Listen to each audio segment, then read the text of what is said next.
This is Winnipeg Sports Talk Daily with Andrew Hustler Paterson and Michael Remis.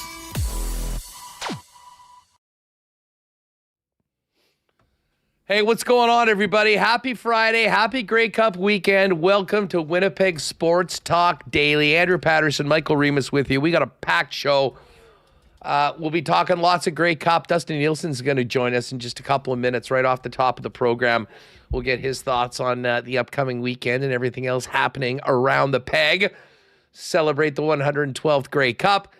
Unfortunately, we're also going to be talking about a very disappointing result last night in Seattle by the Winnipeg Jets, who could not hang on to a third-period lead, fell apart defensively, and ended up losing for the second time this year to the Seattle Kraken, dropping a 1-4 on this 6-game West Coast road trip.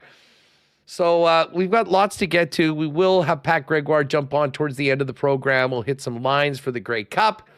And we will also take a look at the NFL lines. Mike McIntyre of the Winnipeg Free Press will join us to talk Jets, Jeff Hamilton, on all the big news in and around the Canadian Football League. Of course, the latest edition of CFL 110 is already up on the channel. But this morning was the commissioner's address at the State of the League. So we'll get to some of those with Jeff as well. But first things first, I can't believe I missed the excitement and fun downtown last night for that Watchmen concert, which was incredible by all accounts, to watch what happened at the Climate Pledge Arena for the Winnipeg Jets. But I, like many of you, tuned in till late to watch that game and saw what happened, and not a great performance by the Winnipeg Jets overall. We'll hear from Scott Arniel in just a moment as well. Do want to thank all the sponsors that make WST happen each and every day. Of course, our partners at Coolbet. Jake and Pat jumped on with me this morning for our weekly WST winners, Fridays at 10 a.m. We cooked a bunch of stuff up for the combo cards, and of course, we get into the Grey Cup as well. That's up on the channel. But Pat will pop on later on today to set up the rest of the weekend.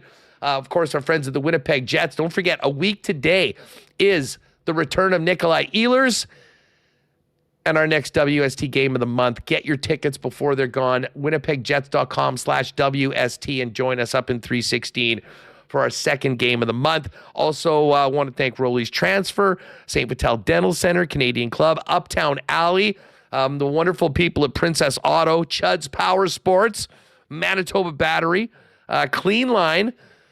Big shakeup to the Clean Line lines last night with the return of Sandberg and Gustav Nyquist. Boston Pizza, Royal Sports, Little Brown Jug.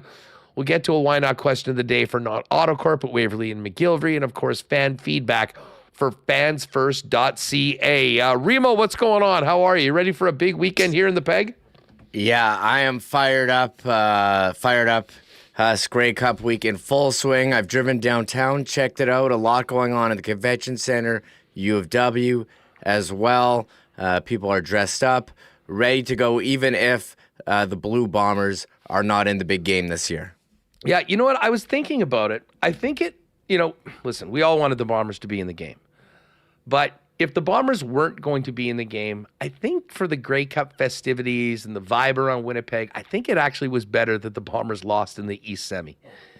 Because I think the disappointment of the realization that this wasn't going to be the Bombers' year. People were basically able to digest it last week. And, we had those two thrilling finals in the East and West semis.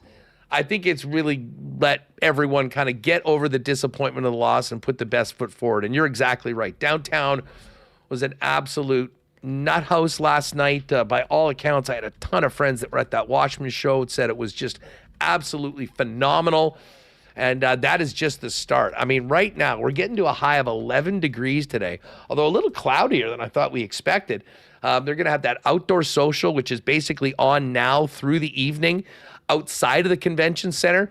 And if you've never taken in the team parties and the everything that goes on with Grey Cup Central, this is definitely a year to do it. I don't know if any place in Canada does the Grey Cup better than the Prairies. It's always fun in Regina, and it is really set up to be a phenomenal weekend. So hopefully you'll get out. And by the way, great stuff for folks with kids as well. Get out to U of W. They've done an amazing job of setting up all the activations there at the Duckworth Center for a Grey Cup weekend. So there really is something for everyone. So we'll get into the Grey Cup in a minute with Dusty. But Remo, I was really hoping the vibes would be very high today on the program, getting ready for a big party with the country coming to the Peg, but also with the Jets stringing off a couple games in a couple wins in a row. That winning streak ended at 1 because they weren't able to finish the job last night against the Seattle Kraken. In my opinion, one of the more disappointing defeats of the year for the Winnipeg Jets.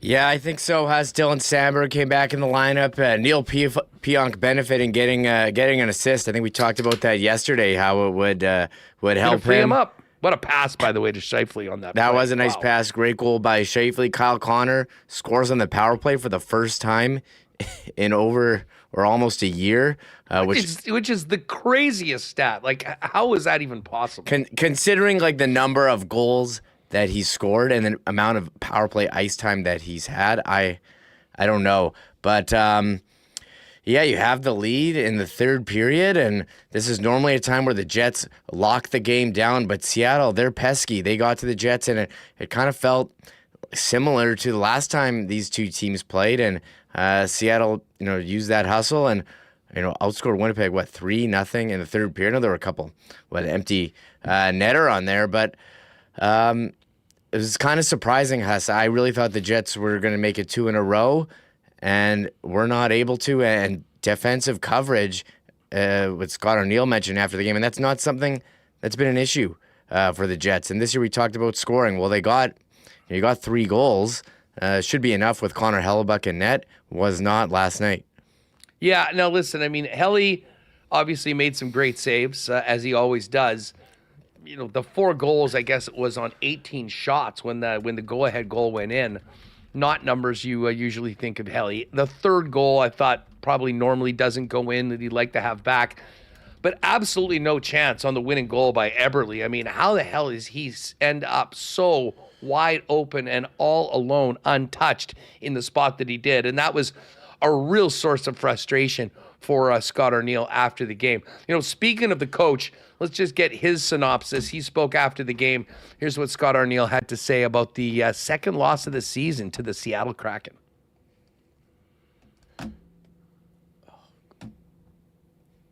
That one out after taking the lead after 2? Yeah, I mean, this group here usually, obviously, you're up 3-2 on the road going into the third period. That's lockdown for us, and we just made too many mistakes tonight. 3 goals in our D-zone coverage, strictly coverage situations that we blew, and then our execution throughout the game was really poor. Is it just reads on those coverage things, or what are you seeing on that front? It's reads, yeah. I mean, it's a lot of it's reads. Guys being in the right spots, stuff we've done a million times, and just it just looked like all of a sudden we opened up, the middle. One's attack off the goal line, the other one's back post play. Yeah, so those are things that we know how to cover that. It's tough because you're not giving up, I don't say under 20 shots, but the ones you gave up were pretty high quality. Yeah, we gave up 5 goals. However they came about us, those 3 were D-zone coverage, power play, and then they obviously empty the netter. It's just, I don't care what game you're in, you can't give up goals like that. And when our mindset is defending first, I mean, we're doing a pretty good job in the sense, like you mentioned, we didn't give up a lot, but when you give up the quality we gave on their 3 goals, that's the difference. I mean, the Jets certainly handling the the share of the of shots, but as he mentioned, 17 shots against. The quality of them, at times were far beyond what we expect the Jets to give up, and that's why the 4 got through. Grubauer, 26 saves against, made some big saves in the third period, but again, it was the unfortunate nature of the Jets lax in their own defensive zone, which is not something we've said too often about the Jets. Samberg did come back. I thought gave a big boost to Neil Pionk, as you mentioned. Here's what Arnie had to say about Dylan Samberg's return. Yeah, I mean, obviously, he's going to log big minutes as he did, and saw some things in the PK, with his movement and quickness, getting into lanes. But just, for him, I'm sure, I hadn't talked to him yet, but there's some rust there, but I liked a lot of what he did, and just, he helps calm things down. All right, well, one more from Arnie. We're going to bring Dustin Nielson in just a second. We'll hear from Kyle Connor and Cole Perfetti as well, their thoughts on this a little later on when we dive into it with Mike McIntyre. But Colin Miller got in, Kyle Connor scored, Cole Perfetti. Here's Arnie on Perfetti, Connor, and Colin Miller's performances. A guy like Cole, he's back for a few games. He had a few times where maybe passed and shoot a shot. Didn't shoot the puck. We wasn't alone. We had a few of those situations where we got in and we're looking to make one more play, and that to me is all part of the execution. We whether that's starting in a D zone by winning faceoffs and not getting out of our zone, which happened quite a few times, or crossing into their end of the rink and trying to make one more play. It's a pretty stingy team over there. They're not going to give you a lot, so when you do have those opportunities, you got to shoot the puck. Speaking of shooting the puck, Kyle was able to get himself a one-timer chance. What's it like for him? I know he stayed productive on the power play, but for him to get one with the man-on-man. Yeah, it's a huge weight off his shoulder. He hasn't scored in a long time on the power play, but at the end of the day, our power play has still been awesome because of, there's an awful lot of emphasis on, put on him to kind of take him away, and it's opened up a lot of holes the other way. But no, just to get him off that, just in the back of his mind, not scoring in a while, and hopefully that leads to some better things. What did you see from Colin Miller and his return to the lineup? There's some good things there. I like the fact that he got a shot off a number of times. It is a heavy shot and had a couple of really good looks. I think that when it comes to the other parts of the game, when you don't notice them, it's probably a good thing. All right, so there's Arnie. He was pissed after the game, and frankly, I don't blame him. I'm not sure whether there'll be another 24 one-on-one meetings today before the game tomorrow in Calgary, but certainly I think there'll be plenty of video work done by the Jets on how that game got away from them in the third period. We'll get to more on the Jets. As I said, Mike McIntyre is going to join us. We'll hear from Connor and Perfetti a little later on. But it is Grey Cup weekend. Let's welcome in Mr. CFL modeling the jacket that is the talk of the town, Mr. Dustin Nielson. Dusty, show this thing off. This is I love this thing, Huss. Look at this. All 5 in the West, all 4 in the East. And it's a reversible jacket. You can wear it as gray with just the Grey Cup logo on the other side. That was a pickup down at the convention center the first day when you got it? Yeah, convention center, first thing Wednesday. It's like when in those movies where like you see something that you have to have and like light shines down from heaven and you just sort of swallow the price tag and you're like, I'm buying this jacket. But like last night I was at Spirit of Edmonton and people were coming up and like petting my jacket. They're like, look at this. So it's already been worth it, man. It's tough to be the best dressed dude at Grey Cup, but here I am. You know what? Listen, it's a tough job, but someone's got to do it. This is sort of weird being the host city and not being like staying at the downtown hotel and be around it. Obviously, we're going to be all over it over the course of the weekend. But you were there. You just mentioned Spirit of Edmonton. I mean, quickly, what has your early impressions been of the 2025 Grey Cup, and how was it last night downtown? I'll say this, super convenient because I'm staying at the Delta and it's at the convention center, so we literally walk across the thing, and so it was good. By the time we got there last night, it was like 12:30 and it had started to die down a little bit. But the Thursday night at the Spirit of Edmonton, and it's merged with the BC team party this year, so the Thursday night at Spirit of Edmonton is usually pretty packed. It was a good time. We had went to the awards show last night, and then there was a little after party there. Visited that casino. First time I've been to that casino here in Winnipeg. Was it Regent's? Yeah, Club Regent Casino. Awesome venue for the awards. Like that bowl they have in there was absolutely perfect. Shout out to our pal Kelly Barahuko, who kind of handles all the programming for there. I'm sure he was busy last night, but I mean, a great spot for the awards. Yeah, it was. The theater was awesome. Casino was pretty good. Roulette table was not kind to me. So if Vince from who was managing the roulette table is watching the show, You're still dead to me, Vince. I couldn't hit a number to save my life last night. But and then we got back downtown and went over and checked out Spirit of Edmonton. And obviously we know Jerry Haraxi who runs it, so we stuck around a little bit after. And yeah, it was, I thought about this. I was going to text you this. But my alarm clock today was set for noon, which is like major Grey Cup vibes. When I went to bed last night, I was like, I'm going to set my alarm clock for noon. I ended up waking up at like 9.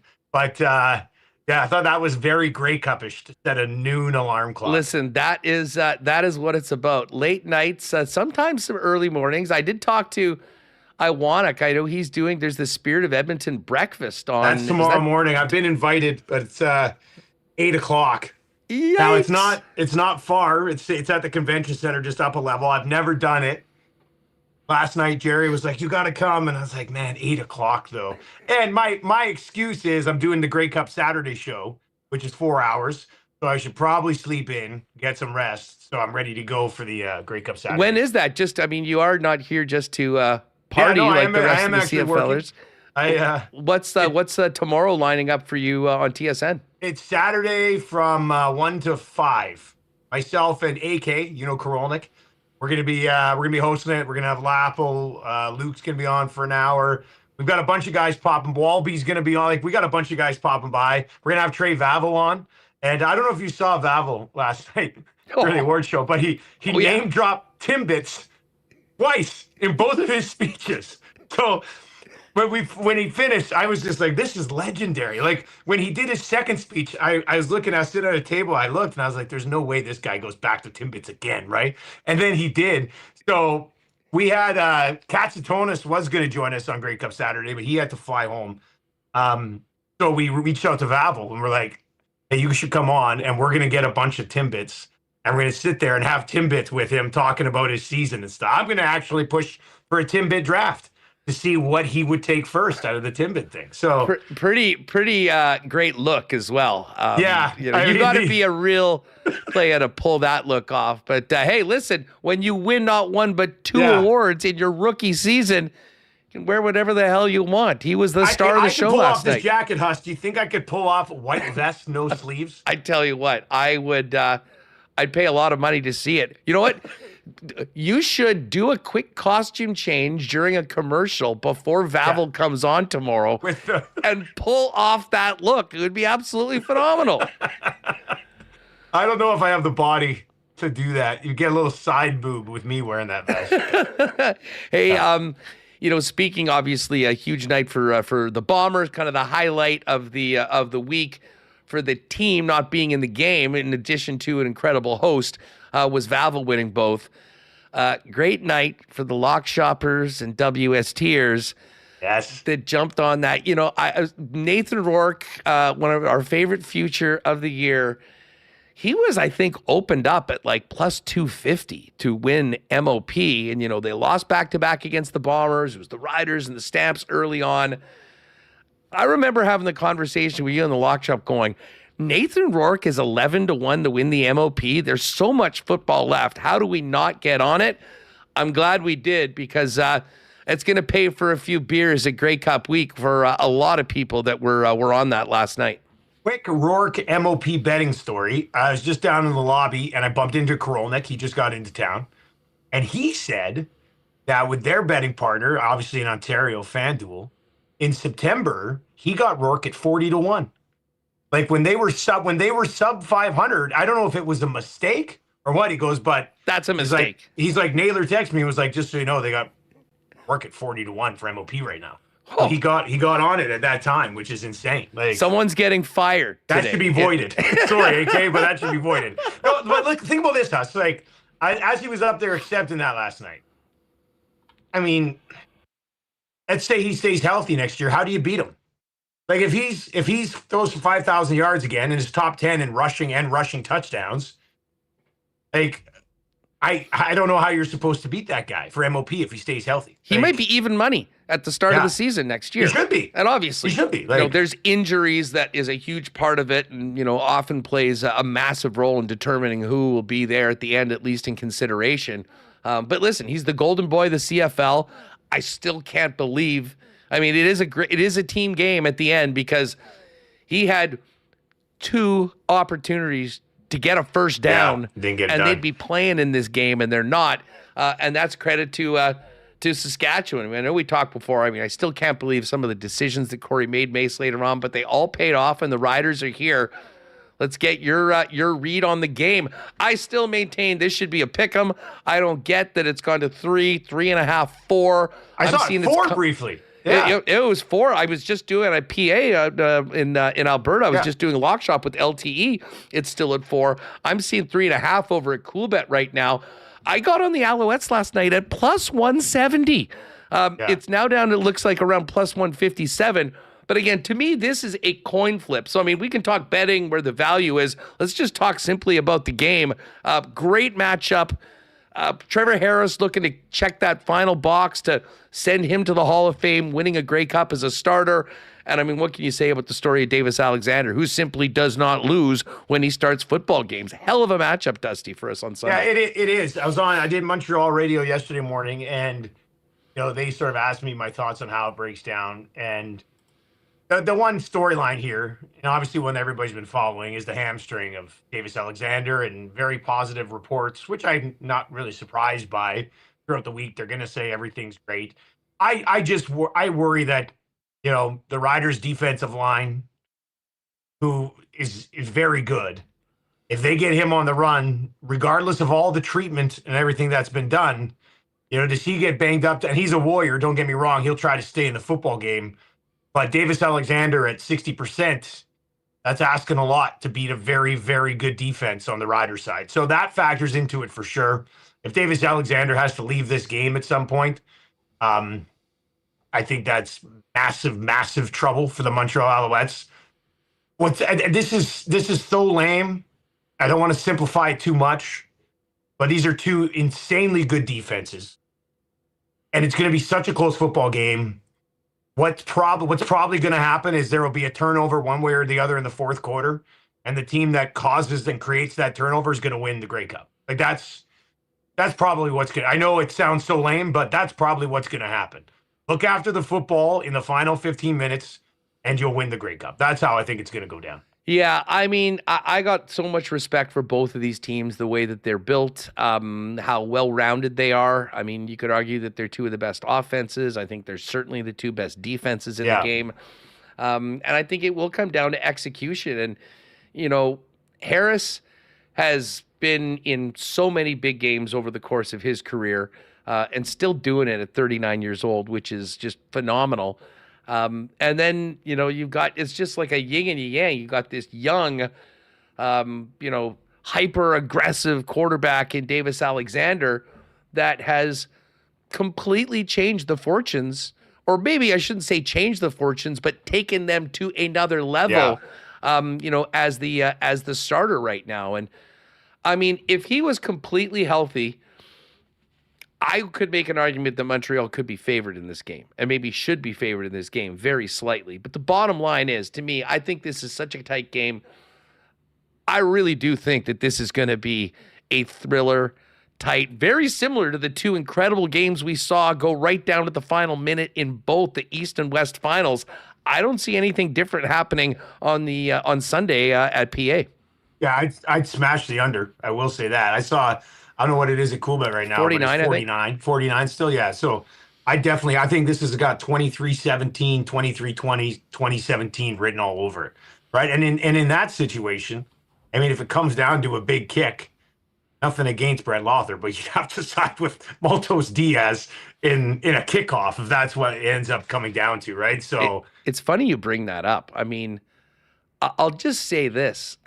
In addition to it being a championship game, everything goes into it, there's a special level of pressure that comes with being the kicker for the Saskatchewan Roughriders. And that is exponentially cranked up in the Grey Cup and in a championship game. And I'm not sure. I mean, listen, Lawther had a really good second half of the season. I mean, when they were rolling and winning all the games, you'd go on Jamie Nye or Dunk Show afterwards and tune in. All they were talking about was the kicking game and Brett Lawther. And he's had a couple 5-for-5 games since then.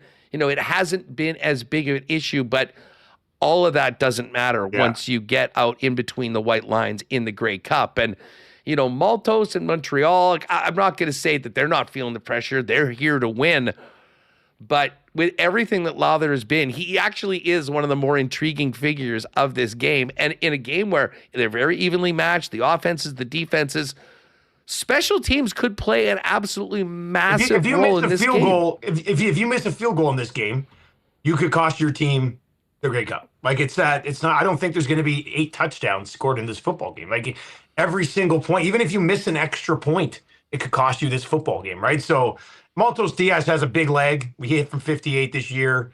He's a 90% guy. Like there's it's a significant advantage on that side for Montreal in a game that could be really close. So, that's definitely a possibility. It's going to be, this is going to be a good, hard playoff football game. Like both these defenses are going to make plays. I don't want to say, like, as a play-by-play guy, I want 50-47 and double overtime, but I think it's going to be physical. You're going to grind it. And maybe AJ Ouellette and maybe that's something that the Riders can take advantage of, right? Like maybe that's their path.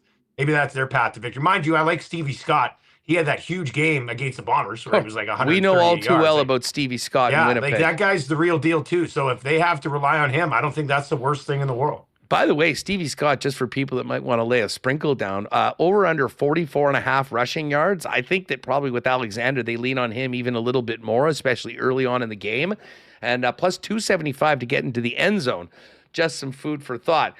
2 questions. I know Remis is going to want me to ask you. Tell us about this hat. We're big Grey Cup hat guys here. Yeah. That is a great new one. Fill us in on the hat and your plans for Friday night in the Peg at the Grey Cup. Oh, that might disappoint you, but I'll give you the hat here. So the hat, this is a beautiful Grey Cup, maple leaf, as generic as it can get for me, obviously.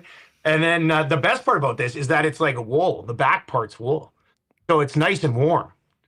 So and it's got just the Grey Cup logo on the side and then that on the back. But it's so a great hat. Absolutely love it. As for my Friday night, the plan right now is to go into an Elks event this afternoon for about an hour. Then I have a meeting at 6:00 at the Elephant and Castle to go over our Grey Cup Saturday show. I've had chicken tendies for lunch both of the last 2 days. I'm going to have chicken tenders for dinner tonight. And then my original plan right now is to probably hang out there for a little bit and then come back and start to prep for the game. But it is Grey Cup Friday night. So my hotel is like a 3-minute walk from the Spirit of Edmonton Convention Center. So I'll probably end up over there for a little bit tonight. If you see a tall walking CFL billboard, folks, make sure to say hi, Dustin Nielson, and check out him tomorrow 1 to 5 on CFL Grey Cup Saturday. Hammer is up next. Watch that. Well, I'm going to watch it because I was sleeping this morning, but Commissioner's comments today, I thought CFL season-long fantasy, buddy. Oh, dude, that's the other thing. You need to take, I've talked about it with LTE on Lock Shop, but yes, I give you the most credit of anyone in hammering this over and over again. Obviously got a good line up to the top, and that is something I told him the very first time I saw him after he was commissioner, I was like, dude, we got to get CFL season-long fantasy going. And then they reached out to us asking for the scoring system that we used. And I was like, yes, let's make this work. So I can't believe it. It's amazing. Well, count us in. WST League next year will be underway as long as they don't let the people at Genius Sports handle it. But we won't even get into that. Dusty, we'll look forward to seeing you maybe later tonight, certainly on the weekend at some point, and look forward to a busy day for Grey Cup fans and CFL fans tomorrow on TSN from 1 to 5. I just quickly want to say, you sound a lot better, buddy. You look like you're recovering. You know what? I'm back. I'm back, and I will be ready to perform with you and the rest of the country here for Grey Cup weekend. I will see you later this evening. Book that. Take it easy. Right. There's Dustin Nielson, who will have coverage tomorrow on TSN for Grey Cup Saturday from 1 to 5. We do have to get to Hammer. We're going to talk about the commissioner, get Hammer's thoughts on the game as we get closer to kickoff on Sunday. First off, though, a big thanks to some of our wonderful Winnipeg Sports Talk sponsors. Hey, folks, looking for something fun to do on the weekend? Listen, when you're thinking fun for both the family, groups of people of all ages, Uptown Alley is the spot. If you haven't checked out their amazing new facility at 1301 St. Matthews, What are you waiting for? An absolutely amazing facility with 5-pin bowling, 10-pin bowling, laser tag, an amazing arcade, games with great prizes, not to mention incredible food and all sorts of beverages, whatever you'd like to accompany with you on the lanes or while you're having fun. They've got a great daily deal right now. After 9 p.m., it's the Bowl and Play special where you get 90 minutes of bowling and a $10 arcade card for $20.49 for 5-pin, $22.49 for 10-pin. And of course, it's an unbelievable spot for birthday parties for both kids, teens, or adults. An amazing group and corporate events with 3 easy steps to an amazing event. Pick your activities, your meal, your add-ons. And after that, the events team will take care of everything and you'll have an amazing night. Tonight and anytime, Uptown Alley waiting for you. Get together with the gang and have a blast at Uptown Alley. UptownAlley.ca for more information on group events. And of course, open 7 days a week. Our friends at Rolly's Transfer are ready to help you and your family on your next move. It's a stressful time. If you need a mover, why don't you do what Manitobans have been doing for over 60 years? That's leaning on the most trusted name in the game, Rolly's Transfer. Head on over to their website at rollys.com, hit on request an estimate, and put in the promo code WST for a special discount on moving services and moving supplies. Let them know when and where you're moving and what needs to be moved, and the friendly staff at Rolly's will turn it around quickly with a great quote and get you locked in for the white glove treatment that they are famous for, now into their 7th decade. For all your moving needs, lean on our friends at Rolly's. Find out more, request an estimate today at rollys.com. I see Dr. Terry's in the chat today. Our friends at St. Vital Dental Center, ready for a little marbles fun and a big weekend coming up. Listen, if you need your smile worked out, or if it's been a minute since you've seen a dentist, why don't you head on over to St. Vital Dental Center? They've been serving generations of Manitobans and have a beautiful new facility at 167 St. Anne's Road with state-of-the-art equipment and convenient free parking right behind the building. A full array of dental services, from cleanings and checkups to things like dental implants. Dr. Terry and his staff can do it all with a smile on their face to help the smile on yours.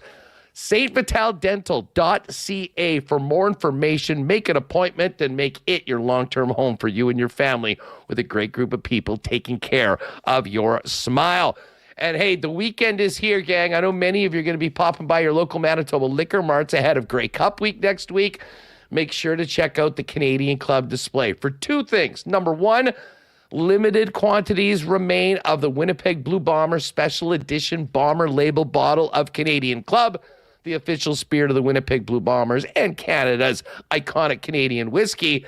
And in addition, with the holidays coming up right now, for a limited time, we've got the cranberry ginger ale with Canadian Club. We know how popular the CC and ginger's been over the last couple of years.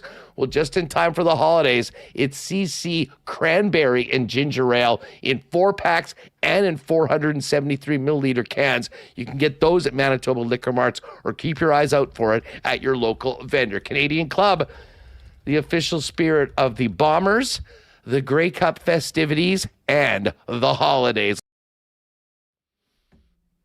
All right, it's hammer time. Mike McIntyre is going to join us in 2025 or so, and we'll kind of dive into last night's Jets game and look ahead to tomorrow. But it is Grey Cup, and Jeff Hamilton is everywhere, now joining us live from the site of the big game on Sunday, Princess Auto Stadium. What's cracking, buddy? How are you?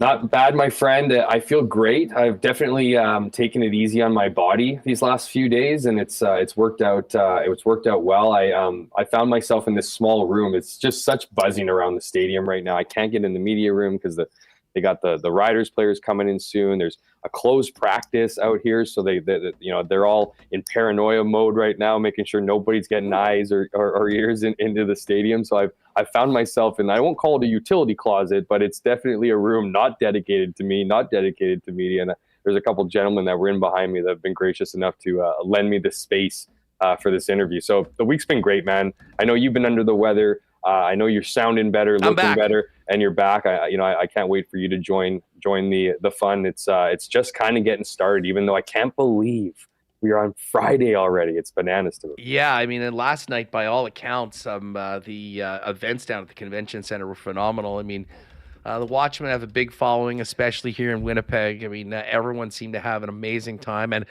you know, regretfully, I kind of wish I was there as opposed to watching the Jets blow it in the third period. But that's another topic that we'll get to with Mike a little bit later on. Let's get to last night. First things first, from a Bomber perspective, Trey Vavel did the double.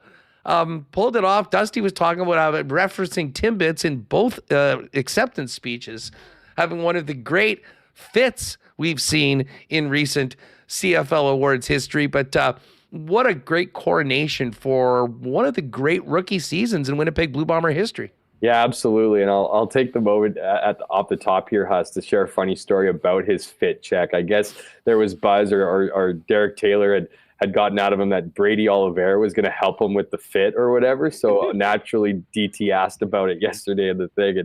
And he's like, I don't want to throw shade to Brady, but he sent me a text message like the day before the awards and was like, sorry, bro, I think it's we're a little bit too far down the process here. But anyways, I digress. It was what an incredible season for him, right? And I think the beauty of his double award winning, it's not just how he did it by setting, you know, both Blue Bomber records but also a CFL single game record for the most, you know, yards in a game off missed field goals. And we know that is going to be gone in a couple of years when they move the goalposts to the back of the end zone, right? And just that, you know, for a guy too, and it matters, I think, in a lot of ways about the person behind the accolades. And in this case, Trey Vavel is just one of the most impressive human beings I've had a chance to talk to in this league, and that's saying something. Anyone who knows, you know, the characters in this league and the character in this league knows that is a big statement. For him to, you know, rise to the occasion, if you will, because he wasn't just good, Huss, right? Like, he was great in a lot of different examples, and the games he had, big games, like it is a fair statement to say that he won the game for the Winnipeg Blue Bombers. I'll remind you know, viewers about what occurred in Ottawa, right, where he had a 128-yard touchdown in a game where Chris Streveler completed 3 passes and they still won. That had Trey Vavel all over it. The Toronto game, right, where he became the first Bomber ever to return a punt return and a kickoff return for a touchdown. He played a massive role in the victory in that game. And so, you know, to me, Huss, it's this guy really is the epitome of what is greatness in the CFL, right? I mean, this is a guy who grew up in, you know, had a rough upbringing, talked about his mom getting sick, falling ill and essentially putting them in a situation where they were homeless. He was sleeping on a mattress with him, his mother, and his sister, and their 2 dogs, and what sounded like a utility closet. So, I mean, again, like, just an impressive amount of character in this guy and empathy, right? You ask him about those problems and he dismisses them right away, says my issues, and as I just mentioned, that was just the tip of the iceberg. He says might be somebody's, you know, someone might have even bigger issues at play, right? So, you know, the fact that he can kind of put those things in perspective and you know, rise to the occasion, not just as a pro athlete, but as a man, and be an example for everybody, I think is just a tremendous story. Congratulations to him last night and taking home those 2 awards. Yeah, the Golden Boy got the MOP in Most Outstanding Canadian. I don't think that was much of a surprise and because we're wrapping up last night. But all eyes this morning on CFL Commissioner Stuart Johnson. I've got a couple clips that we're going to play, but I mean, you were there. We've got a great question for you, a little bit on the changes. I mean, what was your perspective, and you know, how would you summarize the message from the commissioner to fans of the Canadian Football League? Yeah, as you know, I'm writing on that today, and I've been kind of trying to digest it for the last couple hours. My initial, you know, feeling was like it was okay, but it, you know, again, like many of these things, like I don't think we really got much substance, right? Like many answers. For instance, I'm sure you're going to tee up my question about, you know, why it was important to be secretive, you know, in this process, right? And he just, you know, rather than talking about directly to the question, he talked about the number of years of experience that is in that room of Board of Governors. Well, yes, I understand that, you know, that there's a lot of experience in there, but, you know, so a lot of deflecting, I think if I was to give him a positive for sure, it would be, you know, previous commissioners have always been reluctant to kind of be open and honest about mistakes, right? About how this isn't good enough. And I think Stuart Johnson has done a good job in acknowledging the issues within the league and not kind of just, you know, dismissing them or shifting to more maybe a more positive angle about that. So you know, whether that's the stats, you know, rollouts of different things, you know, whatever it might be, I've felt like, you know, Stuart has done a good job addressing that. I still don't feel like We got a lot of answers to the questions, even though there were tons of questions, stuff around gambling, stuff around, top end kind of top of mind things that is just met with like we'll take that approach, we'll get together. Almost felt a little bit Ambrosius in a sense, but I guess you're going to get a lot of that with these addresses. I just, I think I need a little more time to digest it fully. You'll see it in my column, but overall I felt like, we got a little bit, we didn't get a lot. Here, this is a bit of a lengthy clip, but let's play this for people. This is when you asked the commissioner on the changes and just how it all came together. When I first began the process to becoming the next commissioner, I spoke with the board and we talked about vision. And I said, look, we have an incredible product. Football is the best sport in the world, and Canadian football is awesome. And if we are going to take this league and continue to grow in a very challenging marketplace, we've got to be able to embrace some change. And I had unanimity at that point saying, yes, we want you to focus on that. And so early on with our team at the league office and football operations, I challenged them. I said, what can we do? What can we do to move forward? And this team, this group that probably has, I think we counted it up, 300 years of combined football experience, 200 years of combined professional football experience, and have stewarded our game for the last 20 to 30 years. They put their heads to it, and it was a long process. And we looked at data, we looked at market research, and that all came together. And it said, oh my goodness, these rule changes really protect what is Canadian about our game and allow us to show all the improvements we've talked about. And when I took that to the Board of Governors, it was absolute enthusiasm and support. It would have been a calculated decision by you to keep it as a small group, including not letting brass with all the 9 teams. And we often hear about this league, about collaboration and the importance of everybody in on it. And that includes the fan base as well, right? So you announce this, there's an excitement coming from it, but everyone's kind of almost in shock because nobody really knew it was coming. Where did you see the value or maybe the importance in keeping everybody out before announcing such significant changes to this league? Well, we had a lot of people involved in the decision making. I just talked about it, and we've got at the team office just incredible wealth of experience focused on discussion, debate, and ultimately coming to the conclusions that we did. The changes that we made, I would call those structural. And now we're taking it to the Rules Committee to get into the technical. And that's, I'm looking forward to working with the Management Council made up of presidents and the CFLPA, coaches, GMs, and that's where we're going to push forward on the technical aspects of the changes.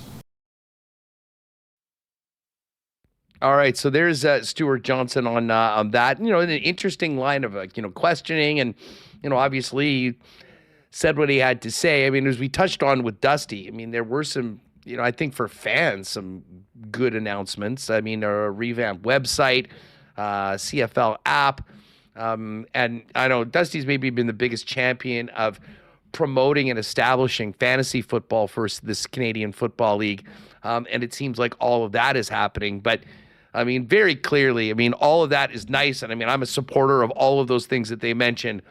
I mean, it was all about where this league is going and how it will be different next season and more significantly the following year in 2027. Yeah, and I even just want to pick off or start off with where he ended there because, and I just want to make sure people know who didn't listen to this. So Paul Friesen, my colleague from the Winnipeg Sun, was the next question after that one. And he recited what Mike O'Shea said. He recited, about the rules. He recited what Mike Miller, special teams coordinator for the Bombers and longtime player, said he would, how about Rourke? Make him want to, and then he mentioned Rourke. And Friesen wasn't going to miss that opportunity. And here's the thing, and he said the exact same thing. He referenced the 300. That's what I'm saying. That's what I mean when I say deflecting, right? And so I think Huss, another thing I wanted to pull out of that comment in particular was he says, well, these are structural changes. Now we got to get to the technical changes. And it's like, yeah, dude, the structural changes are the massive piece of the puzzle. The technical is the small details of them.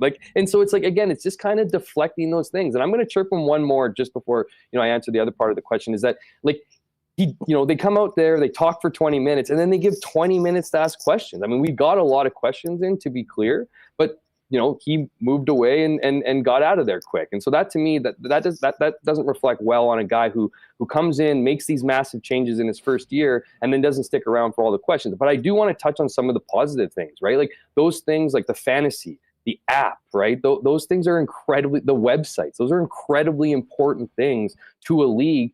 And I would put up there as, among the top, few items of what makes a league professional, what garners interest, right? And I will say they're long overdue, but I don't want that to cloud the fact that they're doing it now, right? And I think this decision, like this app, this fantasy football stuff, these decisions to grow the game in a modern, genuine way is a reflection of the change in attitude and personality, I think, of the Board of Governors. And I think the big issue here at the CFL has always been the business model, right? We know, we're told constantly that 7 out of 9 teams, outside of the 2 community teams that have to put their financial audits in public domain, they lose money. Well, is that because they have a model to lose money? That's what I believe it is. And now we're starting to see them actually investing in a vision and a product that they see worthy of their cash. And I think that is reflective in those commitments to an app, to fantasy football, right? That gets people engaged with the game, engaged with the players. I know some people are mixed about gambling and betting, but that is a major revenue feeder for all pro sports leagues, including the CFL. So that will be an important part of it. But, I think there is a mix, of blend here, right? I just think, and to my point before about Stuart Johnson kind of acknowledging things, right? Like, he went out of his way this time to say, I'm guaranteeing this is a 3-down game, right? And I'm guaranteeing that we didn't even think about 4 downs, right? Because in September or whatever, when the rule changes were announced, he made the comment, there is no guarantees in life, right? And so that was the wrong messaging. And so he obviously learned from that. So I'm assuming that he'll learn from this experience, right? I do think that Stuart Johnson wants the best for the CFL. I do think that the Board of Governors wants the best for this league. And it's them that's putting their money up for the most part, those 7 teams at least, that is, putting the money where their mouth is, where, so that to me is a positive. But a lot of people are worried, because I think you kind of set a bit of a precedent here by not letting people in. So regaining that trust is a really important part for Stuart Johnson right now. And until that happens, he's going to continue to have a hard time selling and promoting some of these changes in the game. Just before we move on to the game, here's this other clip, Remo, if you want to hit with number 9. This is just from the words of the commissioner on the 3-down guarantee. Stuart, that sounds like a 3-down guarantee.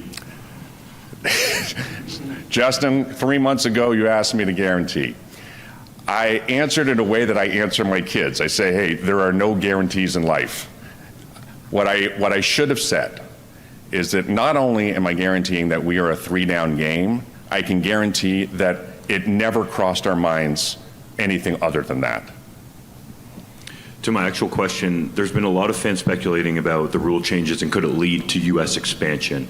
Is that the long-term view, and have you had conversations with interested Americans in bringing a Canadian Football League franchise to the United States? It is not our objective. When it comes to expansion, I've often been asked that question, and I've said, while it's not a top priority, I've outlined what my 3 top priorities of the league office are. While it's not a top priority, of course, it's incredibly important. We would love to have a 10th team in this league. But when I say 10th team, I mean a Canadian 10th team. That is our focus. That's good stuff. I mean, we've talked about the Maritimes forever. I mean, I've been pumping the tires. The football culture in Quebec is so big. I still think that Quebec City makes too much sense, and hopefully we'll see that as we continue on. Let's get down to brass tacks, though. There's a big football game on Sunday. I know we kicked it around on CFL 110, and folks, that's up on the channel if you haven't checked it out. Tons of talk about the Mike O'Shea situation and more. Maybe we'll finish off with the latest on that. But where are you at on the game on Sunday? Latest line, by the way, over with our friends at Coolbet, has the Riders it's gone from 4 back to 3.5. And I think I timed this well, Hammer. I got the Alouettes last night, plus 170. That's now a more reasonable plus 157. Although I said all week I think they should be more like a pick 'em, so I'm surprised it is what it is. But what do you expect to see on Sunday, and who do you think is going to be having a parade next week? I don't know what I'm expecting to see because this is the crazy football league, Huss, but I'll tell you what I'm looking for. That's obviously the health of Davis Alexander, because the success of the Montreal Alouettes in that game on Sunday is going to hinge pretty much squarely on whether or not his health is going to uphold, right? We all know he's been dealing with a hamstring issue. That's kept him out of games this year. He's missed 11 total, only to come back and, of course, to re-injure that in the Eastern Final. Well, if you watch him in practice today, I don't think you're all that worried about his health. That being said, despite him mentioning today that he felt like he hit his full level, as far as like explosiveness and all that, a lot of us were talking about it's so much different when you're in a game, when you're expected to, when you have a guy coming down, you have an AJ Allen coming down on you, coming downhill, and you need to make a quick move in a split second, right? And how he'll be able to kind of hold up to that. You will never, ever be able to replicate a game situation for a hamstring, nor would you be interested in doing that. It's not an injury that you try to push to the limit before you actually have to, because you'll risk ending it all. You can't just re-pull a hamstring and go back to the beginning right away, right? It takes that time and healing. That's why that's such a bad injury, much like a groin. It's very difficult to fix without ample rest. And so obviously that's a big situation in this. And the question has to be, and has been all week long, is how long is Davis Alexander going to last? Is he going to last 4 quarters? Is he going to last a half? Heck, what's going to happen if something crazy happens in the first series and they have to go to backup McLeod Bethel-Thompson? Well, I guess the saving grace to a certain degree, Huss, is that McLeod Bethel-Thompson was the one that put the beat down on the Riders this year when the Alouettes played, but we all know that's a much different beast. The other thing, and I think I might have mentioned this on CFL 110, I've certainly been talking a lot about it, Huss, is this 30 cal challenge that this team does, right? This team brings in this, it's a tradition that they've created. Started with the defense. They get on this exercise kind of, I don't know exact term bike it is. It's like this something bike anyways. You get on this thing, and whether you're a 300-pound O-lineman or you're a $170 DB, you get on there and you go balls to the wall until you burn 30 calories. And that can take up to 19 seconds if you're, again, one of the larger guys, or maybe 45, 50 seconds if you're a leaner cut. But at the end of both, you pretty much are dying on the ground. Like, you know whether your teammate put in the required amount, like pushing it to the very limit, because they don't have anything left. And they've been doing this, Huss, all season long. The coaches have been doing it. The offense has been doing it. The defense has been doing it. And so I'm going to use this cliche. The Alouettes seem built different. And the other part too, Huss, is I think that they're better prepared for this, right? They had a very, very difficult season last year, right? They fell way short of expectations the year before they won the Grey Cup, right? So this is a team that knows how to get it done, knows these moments, knows the pressure moments. I think that the pressure could get to the Riders in a way that it won't get to Montreal. And so those are the two things that I would be putting on Montreal's side, especially if I was considering a wager. Now, on the flip side, Huss, let's face it here. Saskatchewan's built different too. They're a cold machine. They're the ones who have been again, a lot of pressure, but they face that pressure cooker every single day, right? They play in the prairie kind of weather. They're going to have a lot of people in green cheering for them when kickoff starts on Sunday. So they got a lot going for them. I just feel it's two massively evenly matched teams. I'm with you. I think this should be a pick'em. Obviously, a neutral site here. This should be a pick'em. But to me, this is that spread has everything to do with Davis Alexander's health and whether or not he's going to be able to hold up the rigors of a 60-minute game. I would be shocked if this game isn't within a field goal. I mean, I just think that we're in for a classic matchup that'll be tight. Obviously, things can blow that up, but. Based on the two deepest teams in the league, Huss, all three phases are clicking. Coaching is there, but the continuity is there. Not a lot of holes. So listen, getting more than 3 points in this is to me a bit of a no-brainer, at least on the side. But again, what really matters is who's holding up the trophy at the end of the night, and that one I think is very much up for debate. Before we go, I know we talked about this extensively on CFL 110. So if you want more on the O'Shea situation, go there. But I know it's sort of been the talk of the town amongst media as well. What's the latest? What are you hearing on Mike O'Shea's future? Yeah, it is the talk of the town. Everybody's talking about it. Everybody seems very interested in knowing what I think about it, given the fact I've covered this man for the last 10 years and what insight I might be able to gain in it. To me, Huss, I still think this is one of those things that, I don't see necessarily a decision being made, immediately after the Grey Cup. Mike is, I'm not ruling it out, but Mike is the kind of guy who really thinks about things. He's not the kind of guy who can be wowed in a 48-hour period. And, and therefore I don't see him leaving Toronto signing anything. I think he's got a lot to think about. I think they're certainly going to give him time to think about it. But as it stands right now, Huss, like a lot of people might think they know what's going on. And in a lot of cases, I think that they would be right. Mike O'Shea is the kind of guy who can flip back and forth seemingly by the minute. And so I don't think he's going to really know what he wants until that moment he makes that decision. And so, I think there's a lot of thinking going on here. Obviously, he's back in town. Saw him at the awards party last night.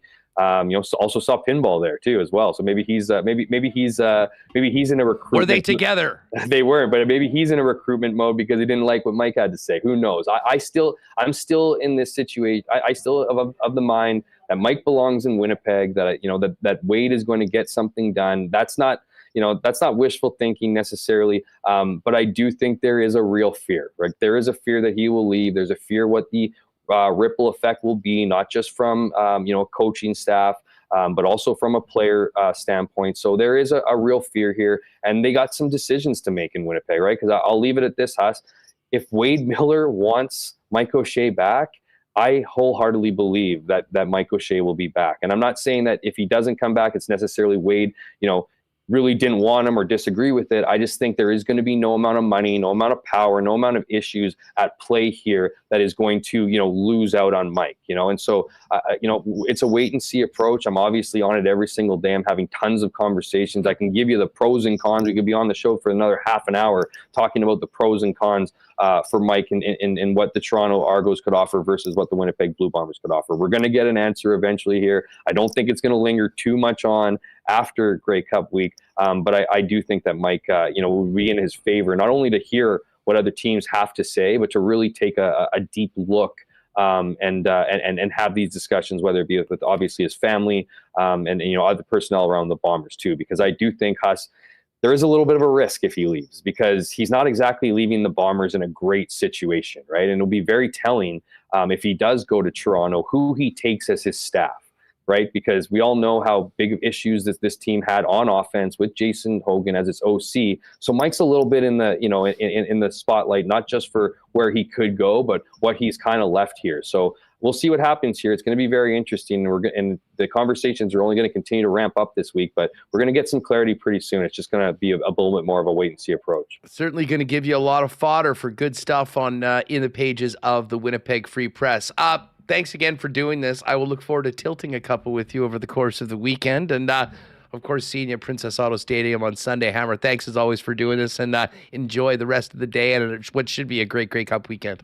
Right on. Thanks. Say hi to Mike Mack for me. I know he had some vacation time and he's back here. So it's good to see him on. And Jets got to figure it out here right now. It's tough sledding right now in California. So let's, I guess they're not in California anymore, but it started there. Yeah, but, I've been enjoying just focusing on the Grey Cup, but we are going to have to get to that game last night, and we'll do that with your colleague from the Winnipeg Free Press, Mike McIntyre, in just a minute. Hammer, you take it easy. We'll see you a bit later on tonight. As Jeff just mentioned, Mike McIntyre is teed up. We're going to get to the latest on the Winnipeg Jets. They look to squeeze a second win out of this 6-game road trip tomorrow night in Calgary. First up, though, a big thanks to Princess Auto and our Winnipeg Sports Talk sponsors. Of course, Princess Auto Stadium, as we mentioned, the home of the Bombers and the home of the Grey Cup. Princess Auto, as we welcome everyone to Winnipeg, Princess Auto, synonymous with Winnipeg. Founded and headquartered right here in the Peg, and now coast to coast, but with 3 Manitoba locations to serve you, where you'll find the best deals on the most unique assortment of tools and equipment around. Everything you need to complete the projects on your list or start something new waiting for you at Princess Auto right now. Pop by and see them in store today, Panet Road, Portage Avenue West, or shop online 24/7, 365 over at princessauto.com. I had a little bit of the white stuff last night, and while that might freak out a lot of people, you know who it's not freaking out? Terminator and our friends out in Gimli at Chud's Power Sports, Manitoba's Power Sports Superstore. They are ready to go right now. to get going with the snow and with snowmobile season. And ahead of the season, they've got amazing deals on right now on Polaris and Arctic Cat sleds before the snow creeps in. But of course, they've got so much more than snowmobiles there. ATVs, side-by-sides, personal transportation. We've got the Argo, the Suzuki and Roxor, Evolution golf carts, boats and outboards, RVs and fish houses for the upcoming ice fishing season, and so much more in gear and accessories, and the best selection of parts in the province. If you got to fix your sled or something coming up for the season, the amazing staff at Chuds with more than 140 years experience will be happy to take care of you, as they've been doing for generations here in Manitoba, over 80 years in the business. Up in Gimli, the leaders when it comes to power sports. Chuds Power Sports, corner of Highway 8 and 231 in Gimli, online at chudspowersports.com. We'll get to the NFL Power Poll a little later on when Hacksaw joins us on the show. All our Power Polls brought to you by our friends at Chuds Power Sports. And hey, before we bring in Brandon Rowicki, speaking of that winter, make sure your car is ready to go. More importantly, your battery, because if the battery don't go, the car don't go. Donnie and the gang at Manitoba Battery are your local option for the best in price and service for batteries for literally everything. And of course, as Donnie always says, don't overpay at the big box stores. Beat the freeze before it beats you. Free battery testing right now. Sale on booster cables and booster packs.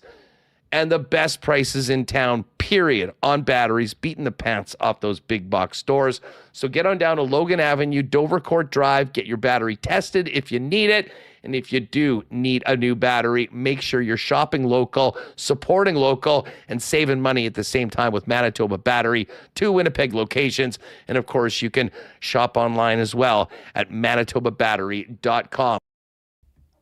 All right, let's welcome in Mike McIntyre from the Winnipeg Free Press. Mike, what's cracking, buddy? Great to have you back on the program. Hey, Huss. Yeah, good to be here. A little later than we usually do. I'm a little out of sorts on a Friday. What happens on a Friday here? Well, usually I'm a beginning of the week guy, not an end of the week guy. I'll tell you what happens on Friday right this weekend is people from around the country are flooring it for the next few days in downtown Winnipeg, getting ready for the Grey Cup. But of course, we're going to talk about the local hockey team that just dropped to 1-4 on this road trip with a really disappointing game, and one that they had leads on 3 separate occasions, a lead going into the third period, and in a fashion that we have not seen from the Winnipeg Jets in a pretty long time, at least under Scott Arniel. Some ugly breakdowns that turned what looked like a pretty darn good chance at 2 points into a goose egg and a regulation loss. Thoughts on how that thing got undone last night? Yeah, I think for the last couple seasons, especially last year, how many times did we talk about the Jets being a team that just found ways to win? Rarely were we talking about the Jets as a team that found ways to lose. Well, that's what they did last night. That's what they've kind of been doing a lot of lately, finding ways to lose. And as you point out, Haas, doing it in very uncharacteristic fashion. All this talk about getting back to health. They got Dylan Sandberg back in the lineup last night. So now they've got, arguably, I think a lot of people would say their best 6 defensemen. Normally you take a lead into that third period, you're locking that game down. And that's what the Jets of old have done. But these aren't your 20, 24, 25 Jets, it would appear. Why is that? Well, that's the ongoing question and mystery and search here. But yeah, I mean, this has become a really deflating road trip for the Jets. No question. This is a team that was 4-0 on the road to start the season. 6 games in front of them. You look at who their opponents were. And I mean, I'll be honest, I thought, okay, 4-2, maybe 4-1-1. The way what they're capable of, and all the talk of guys that were coming back, and here they are 1-4 and facing, we don't talk about must wins in November, I don't think, but tomorrow feels like a must win. Like it's already going to be a disappointing road trip. If it's 2-4 and they win tomorrow, it's going to be an absolutely demoralizing, destructive road trip if they can't beat pretty much the worst team in the league in the Calgary Flames tomorrow night. So, yeah, this team is doing a lot of things we're not used to seeing them do. And it's puzzling, right? I mean, yes, they have a few new faces in the lineup, but are we pinning all of this on Parker Ford and Gus Nyquist and Tanner Pearson and Jonathan Toews? You can make some argument that those guys all need to be better and do more, but a lot of what we're seeing from this team is some of the guys that have been here the longest making critical errors. And, you know, what really stands out, Huss, is that I did a sort of deeper dive a couple days ago on some of the underlying numbers on this team. They're actually lucky to have the record that they do, which some people may be surprised to say that about a team that's lost 4 out of the last 5 and is just 10-7. They are not a good team at all at even strength. They're getting caved in game after game. And really what has saved them is some pretty good special teams and some sensational goaltending. Now, last night's loss was not on Connor Hellebuyck, but that wasn't Connor Hellebuck's best game. And that's what happens, I guess, when you're not playing well and your goalie doesn't steal you the game. You go in and basically toss away 2 points. And yeah, that one's got a sting last night, right? Like the Jets, I don't know, Huss, you may know, or Remo may know what was the record last year when leading after 2? I feel like they were indestructible. Like they never pissed away points. They were, and that's why Arnie was so pissed after the game last night. Yeah. Yeah, I mean, and then they, you know, so they give up the 2 goals and then they don't generate anything. So they can't get themselves out of that hole that they now found themselves in. It's really puzzling. And, you know, if it's not this team having trouble scoring, which is how the road trip began, now it seems like they're having trouble defending. And so, you know, if it's not one thing, it's another. And yeah, it's well, and that's the most concerning part about it, Mike, because, you know, since Scott Arniel took over, that has been the identity of the Winnipeg Jets, the best defensive team in the league with the best goaltender behind it. And that makes it very difficult for other teams to generate their scoring chances and light the lamp. And I mean, it's very hard to argue right now through 17 games that this team is anywhere close to it. And it seems like there's a bit of soul searching right now within this club as to who they are as presently constructed right now. Certainly when you look at what's transpired since they left Winnipeg. Yeah, and you know, like when you have some guys that hadn't played yet coming back into the lineup, there's going to be, you have to give them a little bit of runway, right? So we're talking Lowry, who was the first to come back, Perfetti, now Samberg and Nyquist. But still, you're pretty close to your optimal lineup now, Huss. So that's no longer an excuse to say, well, they're missing this guy and that guy, and just wait till these guys get back, then they'll look more like themselves. Well, those guys are pretty much all back now. The time to start looking like the way they're supposed to look is here and now, not 2 weeks or a month or whatever from now, because life moves fast in the NHL. And, you know, you throw away points now, those could come back to bite you. And, you know, look around the NHL right now, Huss, like there's arguably more parity than ever. It may have changed in the last day or so, but I think when I looked 2 days ago, of the 32 teams, what is there, like 5 teams that actually have a losing record by NHL 500 standards, and like 27 teams are at or above 500? Like that's crazy. That just speaks to all the 3-point games, which takes me to another thing about these Jets. It's not just that they're losing games, they're losing all these games in regulation. Oh, That's what kills you in the NHL. I mean, Totally. teams are more than happy. You're playing these teams that aren't in your division, whatever. Let's see you in overtime, 3-on-3. Someone's getting the extra point.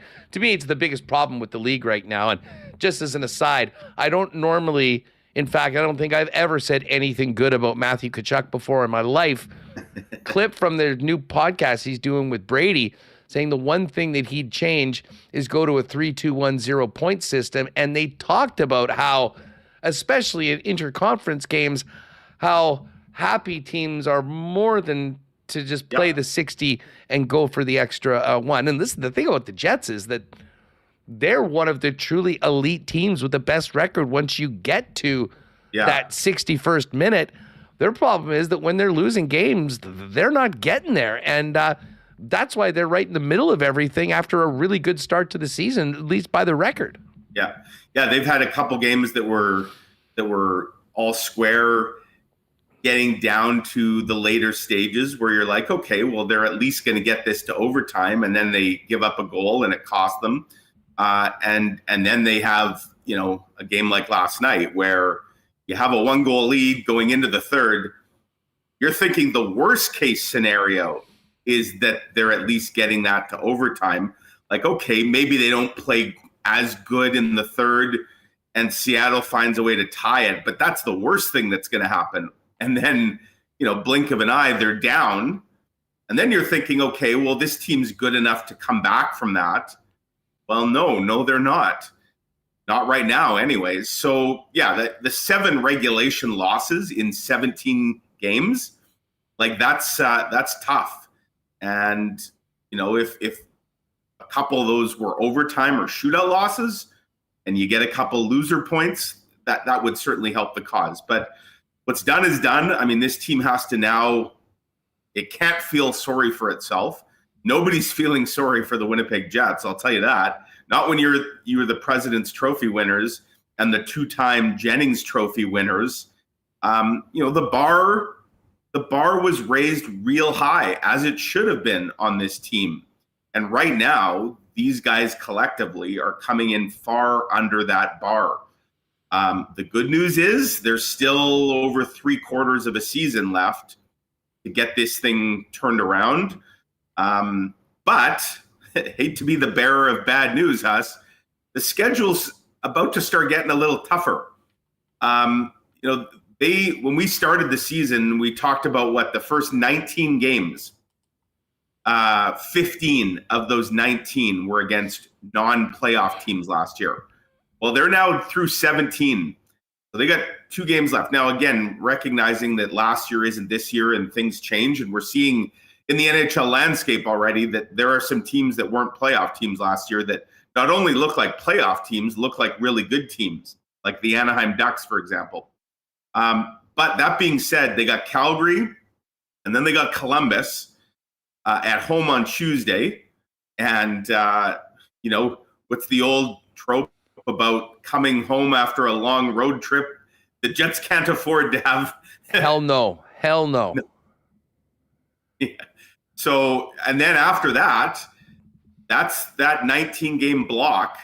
And then you start facing some teams that not only were good teams last year, they're good teams this year. Listen, that next weekend, after the Columbus game, it's the Ehlers return against the Carolina Hurricanes. And by the way, if you haven't got your tickets with us in the WST section for that game, don't wait. WinnipegJets.com/WST to grab your tickets. And then a Sunday matinee against the Minnesota Wild, who I believe have got themselves back to NHL 500. It's been an underwhelming start, and they will be poised to, take a chunk out of the Jets in that one.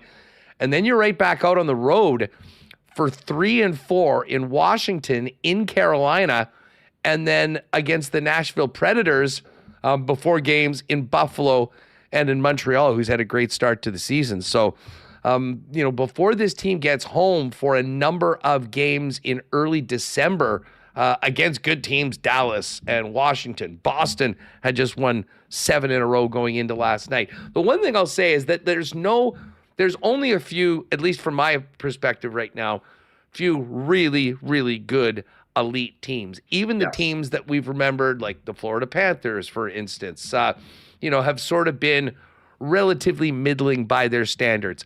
Unfortunately for the Jets, when you look at the small handful of great teams in the league, the best team in the league right now is the Colorado Avalanche, and the Dallas Stars are the Dallas Stars once again. We all saw the number that they put on the Habs. Right. So basically you're talking about battling for third. Now, Utah's taken a bit of a step back after a great start. They're tied with the Jets at 10-7, but there's absolutely no separation that was there. I mean, they've essentially blown that over the course of this road trip, and now it's time to get back on it. They are relatively healthy. I mentioned Mitch Clinton is reporting from Calgary that the Jets are just jumping on the ice for practice, and Morgan Barron and Cole Koepke are both on the ice in regular jerseys, which is a good bit of news. The first time we've seen Barron in the full Go jersey.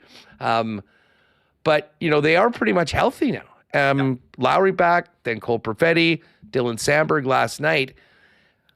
I had a couple questions from some people that listened to the show. When was the last time the Jets won a game when they got a player back? I mean, there's a long history of the team playing well when guys were out and then kind of having a bit of a dip when the players came back. And I think we've sort of seen that over the last little while, not putting it on the players that returned to the lineup, but the entire group not really being all on the same page. Well, Lowry comes back in LA, they lose. Perfetti comes back in Anaheim, they lose. And then last night, they get Sandberg and Nyquist back. Bizarre, isn't it, Huss, to get 4 injured players back in the course of one road trip, and they might make it 6 potentially, 6 returns in 6 games if Barron and Koepke, let's say, were both able to go tomorrow. You wonder, the Jets do have a couple days off after tomorrow. They don't play till Tuesday, depending on, and we don't know the whole nature of the injuries with those guys, but you wonder, do they brush them back tomorrow, or do they just give them a couple extra days and then look at Tuesday? By the way, the Jets are going to have to make some significant roster moves here. Right now, Barron and Koepke are on IR. So is Hayden Fleury, who's in concussion protocol. But they don't have any room. So, if Barron and or Koepke were to come off IR tomorrow, that you'd have to send the equal number of players off your roster. Obviously, you look at who didn't play last night. Lambert, Chibrikov. Lambert hasn't played in a bit. It would seem like those guys are very likely heading to the Manitoba Moose in the very near future here. And if and when Hayden Fleury comes out of protocol and everybody else is healthy, I would expect, maybe a third forward may go. Like, you may see all of Ford, Lambert, and Chibrikov all end up with the Moose. What a boost for the Moose that would be. Yeah, no kidding. Basically get an entire line of players sent your way. But, the Jets, with getting Lowry back, obviously, I think if we want to look for some positives, Huss, the Lowry line has been really good the last couple games. Like, really, it's been their best line. And Alex Iafallo had that early goal last night. Lowry's only going to get better the more reps he gets here. He's coming off, obviously, a very serious injury and procedure that had to happen. So the fact that line has looked as good as it has already, Nino Niederreiter, is going pretty well too. That's a nice line. And I know there's all this talk. I've seen a lot of it today on social media about Jonathan Toews and some of his underlying numbers, which aren't great. I'll say this again. I think Adam Lowry, when he's healthy and up and running, drop the debate about who the second line center on this team is. It's Adam Lowry. And even last night, Huss, and again, Lowry's only a couple games back into his return. Lowry played more shifts than Jonathan Toews last night. Now he obviously game before as well. Yeah, so he does a little more penalty kill, but Toews is on the power play. That just tells me, like, Jonathan Toews is essentially the third line center on this team, or again 2A and 2B. But, Lowry's going well. That line's going well. They need to obviously start getting a little bit more from some other guys. And, one other thing that's happened here on this road trip, Huss, like the really good special teams, power play has cooled off a bit. The penalty kills gotten. I know Kyle Connor gets the goal last night, which breaks just a ridiculously long slump for him. That's actually hard to even comprehend. How Kyle Connor, of all people, went almost a calendar year without a power play goal. He's the top goal scorer on the team with the best power play last year, and yet he wasn't able to score until last night. Maybe that gets him going. Maybe that gets the power play going. The penalty kills had a great start. First 5-6 games was sensational. It's cooled off a bit and become, it's still good. It's not great. And obviously the hope is Lowry, Sandberg, guys like that can help that out. But, if the goaltending isn't elite, and I think we would agree last night, Connor Hellebuck wasn't elite, and your special teams aren't dominating, you need some good 5-on-5 play. And the Jets, other than the Pittsburgh game, and maybe parts of a few other games, the Jets have not been a good 5-on-5 team all year, and that's really hard to comprehend. And I got to think, if you're Scott Arniel and the coaching staff, in your video sessions and your brainstorming sessions, that has to be the primary focal point. How do we get this team? Remember all that talk about rolling 4 lines and them all playing the same way? That has not been the case, and the Jets got to get back to that. That's a big part of their DNA that's been missing this year. Well, for sure. And listen, I don't think they're going to be tweaking the top line. I don't see anything happening to the Lowry line with Nino and Iafallo. Right. We were talking about what happens when Gustav Nyquist comes back. I mean, does he get back to the second line or the Taves line, if you will, now that Perfetti's back? I thought that they would keep Vlad Nemetsnikov at least for a game. Last night was not great. Maybe they do make the change right away. But, how that Taves line looks and how the fourth line looks with Koepke coming back and Morgan Barron, who I think they've missed a lot. Yes. I mean, we can talk about, fourth line center. He has been a real impact player for the Winnipeg Jets in a number of ways, special teams, PK, but also at 5-on-5. And I think they've missed that. And to be honest, as much as I've got a lot of time for Parker Ford, over the course of this road trip, we've seen a couple of, mistakes that maybe show the inexperience of Parker Ford that's ended up biting the Winnipeg Jets on a couple of key occasions. So I think when Barron comes back, you'll have Barron, Koepke. Then you're going to have to decide between Nyquist, Pearson, and Nemetsnikov for 2 spots on the Taves line and 1 on the Barron line. How do you see that shaking out, whether it's tomorrow or when the team gets back home next week? Well, and here's the thing, not just deciding on 2 spots, but also one of those guys is probably not even in your lineup. Well, they can't be in your lineup. I mean, There's 2 spots and there's 3 guys. Who's in? Well, Vlad Nemetsnikov is always going to be in your lineup. But that's where Tanner Pearson, who, he just hasn't popped off the page very much. Let's put it that way. There's been some moments for sure where he's looked effective, but I think the Jets need a lot more from him and certainly from Gus Nyquist. Now, I'll say this about Nyquist.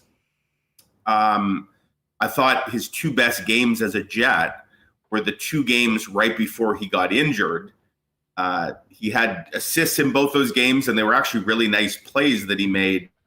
They weren't just sort of fluke assists. They were nice where you're like, okay, this guy, he's got that playmaking ability. Then he gets hurt. We'll sort of throw last night out, first game back. But I think, certainly when they signed Gus Nyquist, it wasn't to be a 4th line winger. The idea was to have him certainly in your top 9, maybe your top 6. So, I think at some point here, Scott Arniel probably puts Nyquist with Taves and Perfetti. That was the plan in training camp. Obviously, they really haven't been able to run that at all because primarily the Perfetti injury and now the Nyquist injury. So I think at some point we see Nyquist go up. You see Nemestikov go down to the fourth line. And then you've got a fourth line with Morgan Barron, Vlad Nemestikov. Again, two guys that have played in your top six at times. And then your third line, your other winger is either Koepke. I think it's Koepke. Or Pearson, but probably Koepke. And so now, Tanner Pearson becomes probably your 13th forward. And that's why I say, we may see all of Ford, Chibrikov, Lambert all go to the Moose. Once the Jets already have one healthy defenseman scratch last night was Luke Schenn, which, by the way, I think was a shrewd move. With Dylan Samberg back, bumping Logan Stanley down to the third pair, you cannot have Logan Stanley playing with Luke Schenn, especially on the road where opponents can exploit their lack of foot speed.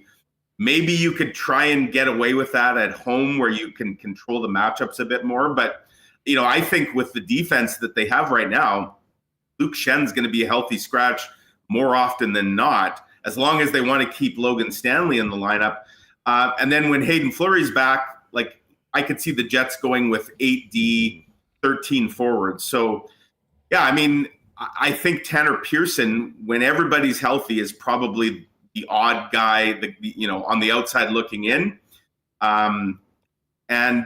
These Jets, if they can get some consistency now with the lines, because they don't have guys coming in and out of the lineup with injuries, they've got some practice time coming up. This team looks like they could use it. They need to then start really creating an identity, getting back to the identity that they established last season that made them one of the best teams in the league. Right now, they are having a bit of an identity crisis, no question about it. Well, you know what? Listen, I'm with you on that. And just as far as the blue line goes, I'm with you. I was hoping to see Miller come back in to play with Stan on that third pairing. And you know what? I thought Stan had a sneaky good game last night. He is playing with a level of confidence that he really hasn't had before. And I don't think he's coming out of the lineup anytime soon. To be honest, the guy that's kind of concerned me the most, that has been relatively inconsistent from where I'm at, is Dylan DeMello. And, we've talked a lot about, when the Jets eventually do look to improve the squad via some sort of a move. Talked about with Rewicki yesterday, where you're looking for another piece for that second line, a top six forward. The more I watch this, and think about where Dylan DeMello might be best suited. If you could possibly get a top four right shot defenseman that could come in alongside Josh Morrissey and, create a situation where DeMello is probably playing with Logan Stanley on that third pairing. Samberg and Pionk are going to be together for sure. That would be, I think, a big improvement. But at the same point, we can kind of lay it on some of the defensemen.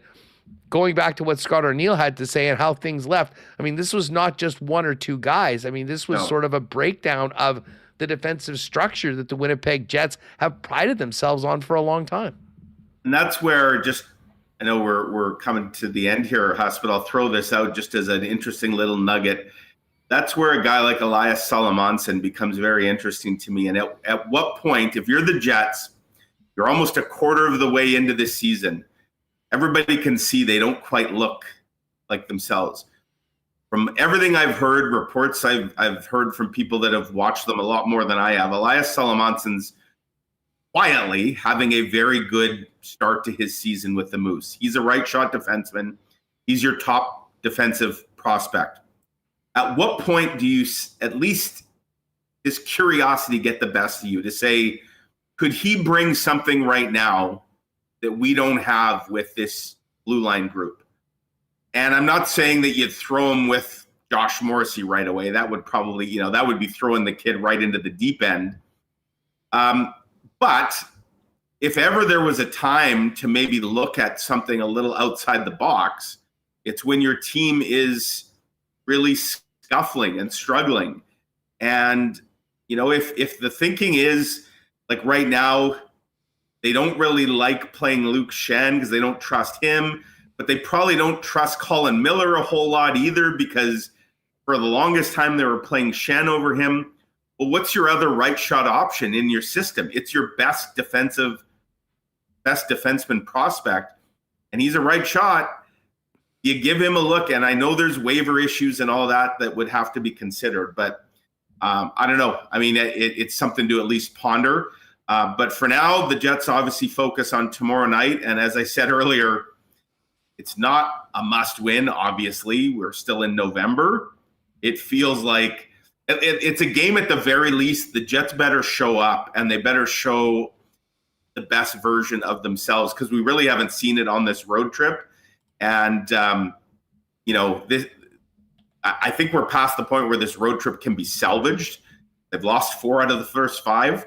At least, though, to come home with some feeling of positivity, that's their opportunity tomorrow night in Calgary. Ken has just shared the lines, so we'll take a quick look at the clean line lines. And no real changes up front. It's going to still be Vlad with Taves and Perfetti, Connor with Scheifele and Velarde, Niederreiter with Lowry and Iafallo, Pearson, Ford, and Nyquist. Barron, sort of an extra forward with Miller, but buckle up. We could be seeing that Stanley Shen pairing tomorrow night if the line rushes today are any indication. Of course, when we are talking lines on Winnipeg Sports Talk, they're presented by Clean Line, your local leader for plumbing, heating, and electrical for over 40 years, in the official plumbing service of the Winnipeg Jets. Captain approved. Big one tomorrow night. They got to get it. 2-4 is not great, but it's a hell of a lot better than 1-5. Yeah. And it's going to make for it. And, I'll just leave you with this, Mike. I know Kevin Cheveldayoff was on the earlier part of the road trip. I'm not sure whether he stayed with the club through the entire 2-week run. But I have wondered a lot about what Chevy's been thinking about watching the way this team has played for the last couple of weeks, and how much that might have cranked up any sense of urgency to shake things up a little bit. Obviously, they can buy themselves some time with a win, a day off, a good day of practice before getting after it with the Columbus Blue Jackets on Tuesday. Thanks for doing this as well. Enjoy the rest of your time away, and we'll look forward to catching up next week when you're back in the Peg. Have a great weekend. I know, I'm not in Winnipeg right now on holidays, but obviously a lot of fun happening back in the Peg, and have a blast this weekend, Huss. Looks like some pretty good weather too. Mother Nature's high of 11 today. They got an outdoor social outside the convention center this afternoon, which we'll be checking out. It's always great when Winnipeg can kind of flex a little bit and buck our reputation as Winter Peg, at least especially when you got all these out of town guests in the city. Winnipeg's showing off its best right now. 100%. Everyone's going to be leaving the Peg on Monday going, that's fake news. It's beautiful in Winnipeg in November. So that's right. We're golfing today. The golf courses or at least shooters. I don't know if there's others, but guys are on the golf course today, which is crazy. Are you serious? Yeah, I am serious. I know shooters open today, Huss. Oh, you got to love it. You got to love it. Mike, take it easy. Enjoy the weekend, and we'll talk to you next week. Yeah, thanks. Take care. Remo, if you want to just grab clips 4 and 5, just to sort of recap, I know we promised you this later on. Kyle Connor, of course, got off the, basically a year without scoring on the power play, which is just a mind-boggling slump without a power play goal, considering everything else he does for the team. Finally got that goal last night, but obviously disappointed in the loss. Here's the KFC from after the game. They scored a couple, and we weren't able to bury ours. So, what did you think of our second period? I thought it was good. We're building it. Obviously we got one on the power play there, and Scheif. So, we're playing fast. We're in the game and just couldn't get it done. It's going to take to kind of get back to that sound structure you guys have had for so long. It seemed to be a few more coverage breakdowns than we're used to seeing. Hard work, bearing down, executing, putting together and, playing a lot faster. I think it starts our own zone. If we can, make that first pass and execute on the details, just makes the game so much easier. And, to start the game, I think, we weren't really dialed in, missing passes, just easy stuff that it's like, frustrating when you're not making those. That should be a given every single night. And, the stuff adds up. And, you can't be giving up all those breakdowns, but it starts with, being mentally dialed in. Kyle Connor post game, and I know Remo Ron P asking in the chat, during this drought of scoring on the power play, how productive was KFC as being part of a power play that again was number 1 in the league? I think it's just more unbelievable that a guy who scored that many goals in the NHL in the regular season could go a year, because you look at 62 games for him in between power play goals. And he led the team in power play points without scoring. He had 17 points, all total assists. And you're like, are those dinky secondary assists? Well, yes, he did lead the team in secondary assists in that time frame with 9. Morrissey had 6. He also led the team in primary assists with 8. However, Nikolai Ehlers, who's no longer on the team, also had 8 primary assists in that time, but in 20 less games. So interesting to note, but Kyle Connor, it's funny, like even though didn't score a goal on the power play for close to a year, still led the team in power play points in that time frame. You know what, just before we hear from Cole Perfetti, I will throw it out to you for the why not question of the day for Not Autocorp over at Waverly and McGillivray. Why not question of the day is a vibe check. Level of concern right now on the Jets after that 9-3 start to be sitting at 10-7 and having only 1 win to show for the first 5 games of this road trip. Let us know in the chat. We'll get to fan feedback for fansfirst.ca in just a minute. But here's Cole Perfetti. And, we heard from Coach Arneal earlier, said, he's got to shoot the puck. Didn't seem to be very pleased with the second game or third game back for Perfetti. But here's what Cole had to say about last night. I don't really know. I mean, I thought we outplayed them in the third period. They did a couple good chances. We had one breakdown in the defensive zone, and we had a 2-on-1 the other way right before it. So I mean, still got to make the play there, and the goal the other way doesn't happen. I mean, we thought we took it to them in the third, and they had a couple chances and capitalized, and that was that. How frustrating is it to not be able to stack a couple wins after you guys played on Tuesday?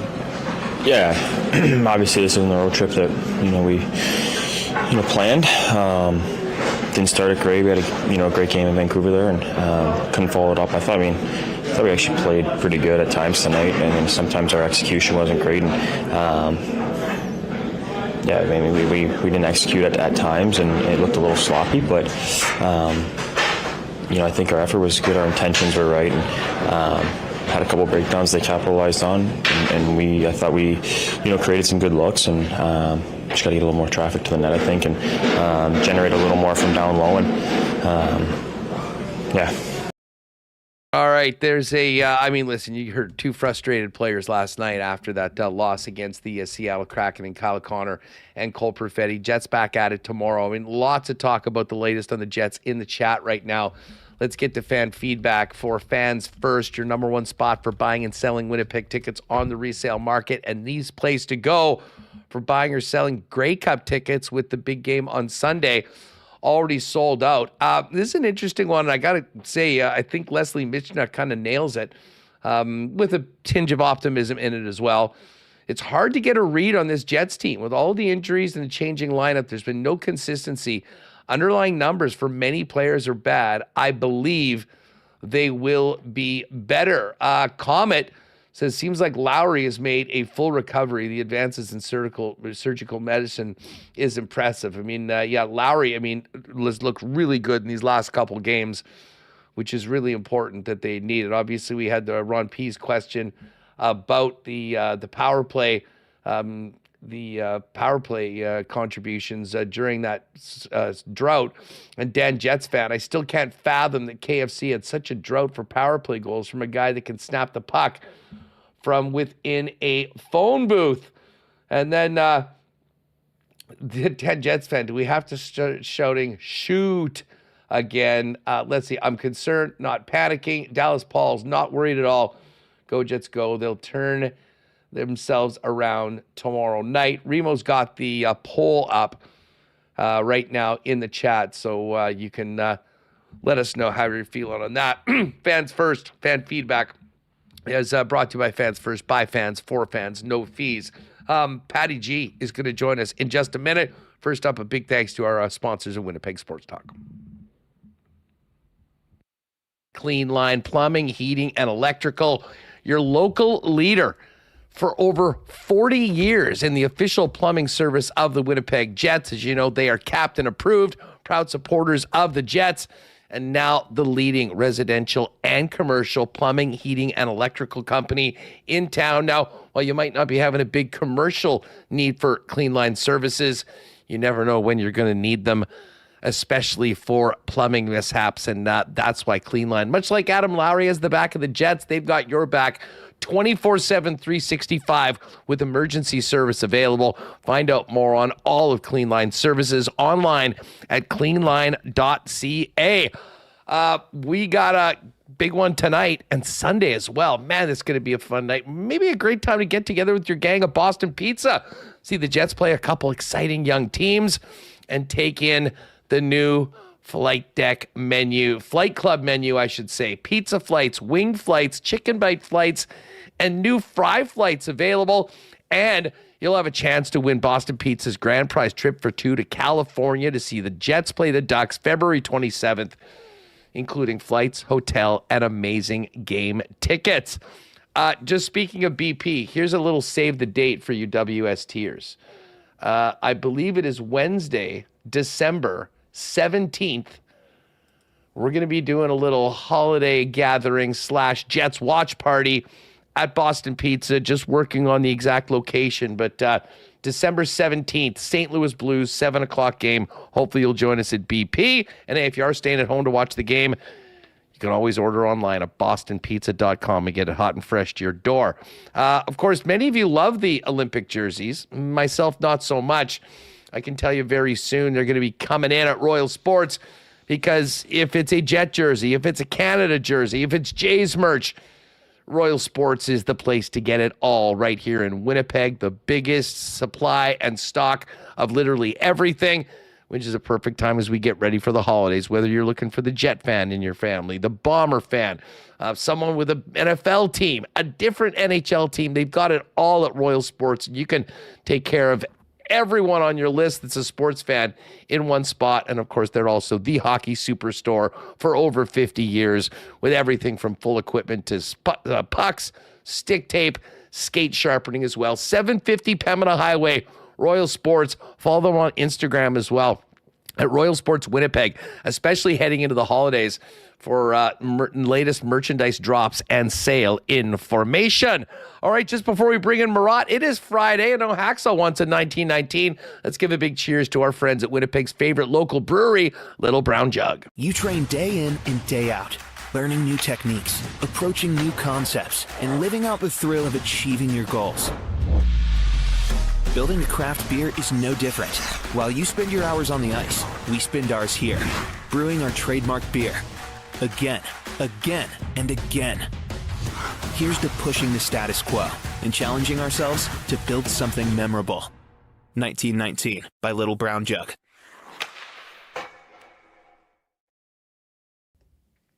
All righty, let's welcome in our pal Pat Gregoire from Coolbet, who is just about to hit to the airport and join us here for Grey Cup weekend. Patty, what's going on?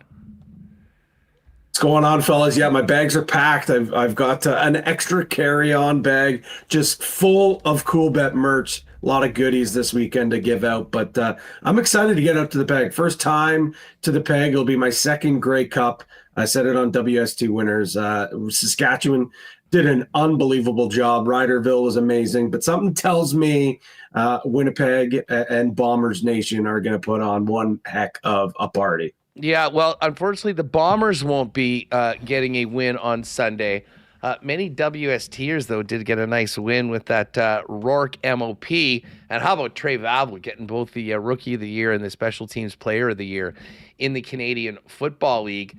You know what? We'll get to the NFL Power Poll for Chud's Power Sports in a minute, but let's first focus in on where things are at for the Grey Cup. And, you know, I tweeted, I mean, I've been talking about it all week long. I've been really amazed and frankly surprised at how the number for the Alouettes has continued to grow. Opening in and around plus 120 or so as a slight favorite, all the way up to last night when I finally locked it in at plus 170, Patty. Now, it didn't last there very long. It's back to plus 157 right now for the Montreal Alouettes, but the Riders still a pretty big favorite at minus 192 on the money line, and the point spread has dropped from 4 now to 3.5. But that half point over the 3 points, I think, is still really significant when we're talking football. I think this will be a really close game. Talk to us a little bit about the action on this game. Has it just been all Rider money, or is this still a concern on Davis Alexander that is pushing it to make the Riders the favorite that they are in the game? Well, listen, when you look at a money line, and of course, we've seen up and down, but minus 192, 93% of the bets are on the Rough Riders. So that probably means people putting it into parlays, or maybe some of the sharp money coming in on a heavier money line bet, which is usual for sharp money. But 54% is on Saskatchewan on the money line, meaning that there is a decent amount of money on the Alouettes to win straight up. But then you look on the other side, 57% of the bets and 58 of the bets are on Montreal to cover that number. And I think you really said it perfectly. I think a lot of people, obviously, we always talk about how the Rough Riders are one of these public teams, but when you're a really public team, you're also a public team to root against. So I think a lot of people that don't like the Riders, maybe some folks from out here in Winnipeg, or to be quite honest, all across the nation, would be very happy to see the Rough Riders lose. But also, when you're getting a championship game and it's more than a field goal, it'd be really tough not to take the points there. Because to me, with the way that these two teams are matched up, the fact that these are two great teams on both sides of the ball, special teams are great too, I feel like it might come down to a game-winning field goal. Well, exactly. And again, that could be basically, I mean, keeping it within that 3-point spread. So I would be surprised if this one gets to 3. I think there'll be more and more people that'll be looking at this game, realize that it's really tight, seeing that it's more than a field goal, and jump on that. So much like I said last night with my tweet. Just to give you a look behind the curtain, the amount of money that is on Saskatchewan on the money line is almost about the exact same amount of money on the Alouettes. So that means sharp money when it comes to this Alouettes number on the money line. So I'm actually kind of surprised at that. So bigger money, less tickets. So that means heavier wagers on those smaller amount of tickets. We've got some new added props, and these are always fun for, the championship game. The pregame, Remis, do you remember who's singing the national anthem? Do we know? Yeah, Saint Germain. Sorry, I forget her first name. She sang actually at the media party. It was very good. Excellent. Let me pull up the odds here. Did she sing "Oh Canada"? And did you have a stopwatch? Did you time it? No, Katie Saint Germain. Katie Saint Germain. That's right. 90.5 seconds is the over under for the length of the outcome, and obviously it's minus 105 on either side for heads or tails. We've got some post game props. Color of the first liquid poured on the winning team's head coach. Green, yellow, lime, plus 125. Orange, 2-1. Blue, plus 425. Red, pink, plus 450. Clear or water, 6-1. And purple is 6-1. But we've just had the Grey Cup MVP odds drop. And no surprise, the quarterbacks are the two favorites. Saskatchewan being the favorite in the game. Trevor Harris, favorite to be Grey Cup MVP at plus 160. Davis Alexander at plus 225. Big AJ Ouellette of the Riders, the only other player under 10-1. He's at plus 525. And then you get into Samuel Emilus at 1250, 19-1 for Philpott, 20-1 for Sneed. Keyshawn Johnson, 25-1. Stevie Scott, 75-1. Yep. I got to tell you, if Davis Alexander's hampered and they need to lean on the run a little bit more and are successful, to me, that might be worth a small little sprinkle, Pat. I was thinking about the props on Stevie Scott, and maybe this is just the Bomber fan in me. He ran all over Winnipeg in the East semifinal. His rush yard total is 44.5 for the game. He is 4-1 to have the most rushing yards in the game. Ouellette, the big favorite, at minus 286. And then, of course, we've also got to score a touchdown at plus 275. I know he started off earlier in the season further down the depth chart, but we see this over and over again. Guys that rise through the season and peak in the playoffs. He's looked great in 2 games, especially against Winnipeg. And I do think that if Montreal wins this football game, Stevie Scott's going to make people a little bit of money on the over, potentially a touchdown, and who knows, 75-1 on the MVP. I will be getting a touch of that. Well, you and I talked about it on WST Winners earlier this morning. I think Scott absolutely has to be a part of your ticket in a magnitude of ways. You kind of laid out some of them. The head-to-head number may be a little bit, advantageous just considering how good AJ Ouellette has been all year long. But I think you're right. If the injury to the quarterback for Montreal is as big as a concern as some people lead to be, I think they're going to have to rely heavy on the run. I think that they have no choice, especially early on. And, for me, Stevie Scott already a play for the rushing yards. I've already locked that in. At Coolbet now, it's jumped up from 42.5 this morning all the way up now to 44.5. So for me, I think Davis Alexander, even if he is banged up though, Huss, the only thing is it's such a great story for him if he's to grind it out, make a couple of big throws. And even if he's not technically the best player on the floor or on the field, he's going to have a really good chance to win MVP because of what he's going through. Just such a warrior that he is. But I think I'll be heavily leaning on Scott on some. I've already got my exclusive, Greggy's Grey Cup exclusive, AJ Ouellette anytime touchdown, Scott over 44.5 rushing yards, and of course, my favorite bet of this year's Grey Cup, 1+ Rouge scored. I'll be playing that individually as well because if you don't want to bet a Rouge, in potentially the last time we could see a Rouge in a Grey Cup, maybe a walk-off Rouge in Grey Cup history, hand in your passport. It would be just so poetic if that was to happen because it's the last time we might get it. So that's the nightmare. Nightmare of the CFL for a walk-off Rouge, but it would give the commissioner a chance to say, I told you so. This is why we're tweaking some of these things. But yeah, what's the number on the Rouge? Minus 125? 125 last time I saw it, but on the parlay, so you put all those two together, it's under our exclusive Canada specials, plus 575. Really, really solid number. So I will be hitting that, and I hope some folks as well, whether you're at the game or watching at home, will be riding with me while I have boots on the ground for this big game. Marbles Reg is open.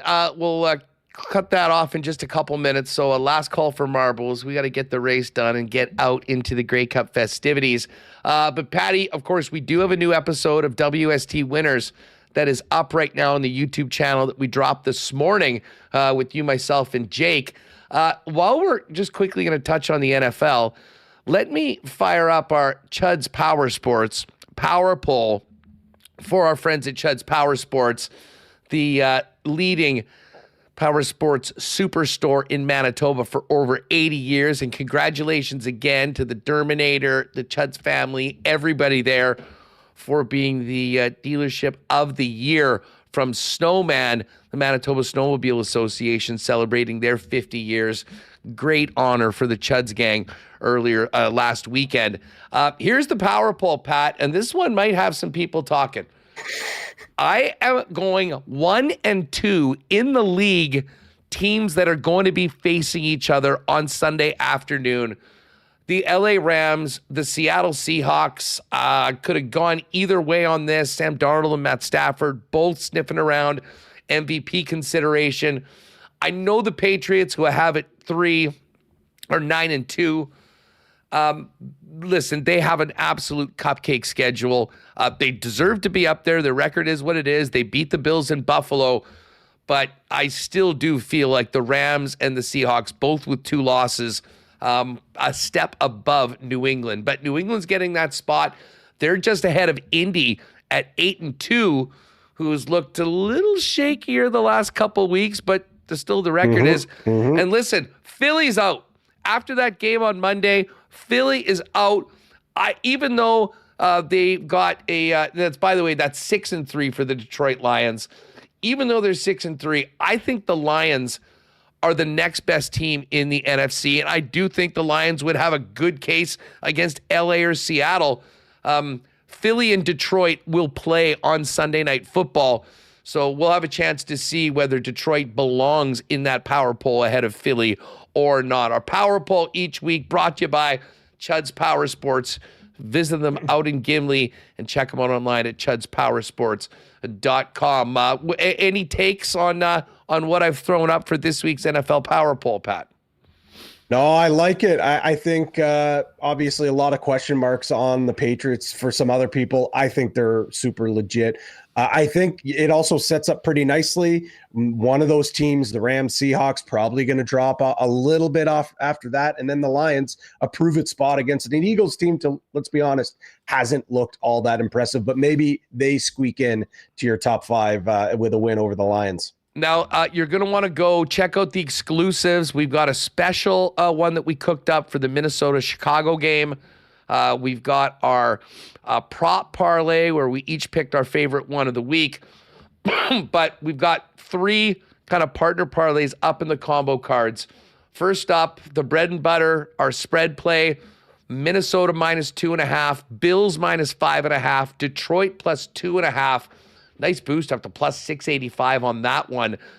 We were feeling some overs today. So we said, let's get some points. Let's put 3 games together. The boys love the Chicago, Minnesota over 48.5, Pittsburgh, Cincy over 48.5, and Jameis Winston returns starting. Jameis giveth, Jameis taketh away. That means points over 42.5 in the Giants Green Bay game. That one's boosted up to +677. And our touchdown score, we're going bread and butter. These guys were all first rounders in your fantasy league. Jamar Chase, Bijan Robinson, Jahmyr Gibbs, all to score. That one is cranked up to +573, all in the combo cards on the main page at sports over at coolbet.com. Patty, looking forward to seeing you here in the Peg. Hopefully you don't get delayed like Ange and Jake did yesterday and get in a decent hour tonight. And we'll look forward to seeing you tomorrow and showing you the sights and sounds of the Grey Cup right here in the heart of CFL country, Winnipeg, Manitoba. I cannot wait. Anyone who will be at the game, hit myself up at P. Greggy, Jake Bull and Moss as well, or Coolbet Canada. Hit us up. Would love to come meet you. I'm excited to get to the Peg. It's been a long time coming. I don't think I could have picked a better weekend to get my first taste of Winnipeg. Not winter Peg. This is like tropical Peg. Man. 11 awesome. And nice Amazing. Outdoor social today, which we'll be checking out while you make your way here to the Peg. So travel safely. We'll see you here in Winnipeg. And yes, good times await once you touch down right here.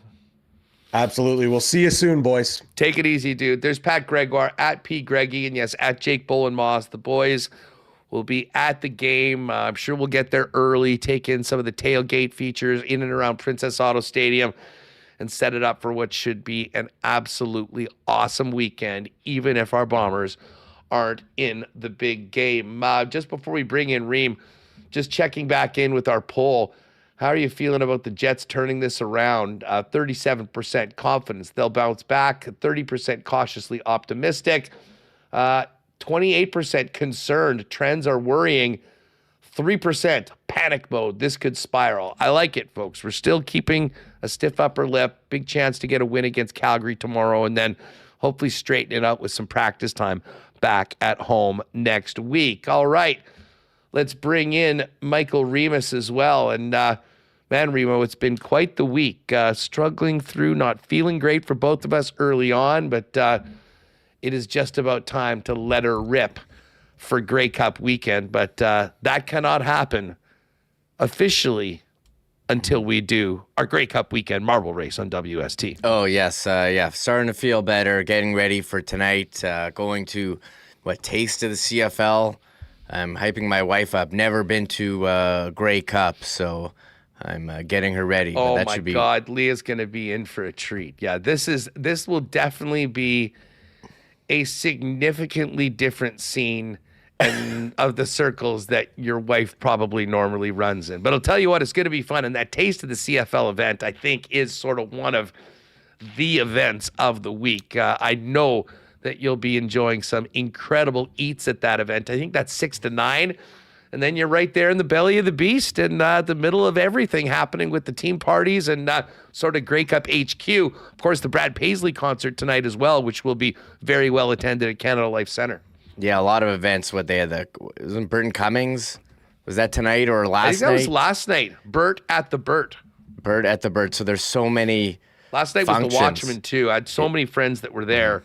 Said it was so awesome. As they say, I sort of regretted not being there because I waited it out to watch the game knowing we'd be talking about it today and left quite disappointed after the third period. But that's in the past. We're on to a great weekend. Hopefully a Jet win tomorrow and a great Grey Cup weekend. Oh, listen, we can't do marbles without kicking it off with a little Tristan Rivers music. As Rip City Step says, marble race song always means the weekend is here. Guess what? It is here. Let's hit it and get on with the race. It's Friday, another week of work's gone by. You deserve to treat yourself, maybe an ice cream cake or a bottle of rye. Oh no, day in, so nights you can't deny. Why use effort even for pleasure? You find luck and cry. It's time to do a marble race. No sense separating best to worst. Marble race, just time marbles with the punctuation first. Marble race, don't spam or you will suffer. Oh, let's fade. Marble race, you won't mark before it's too late.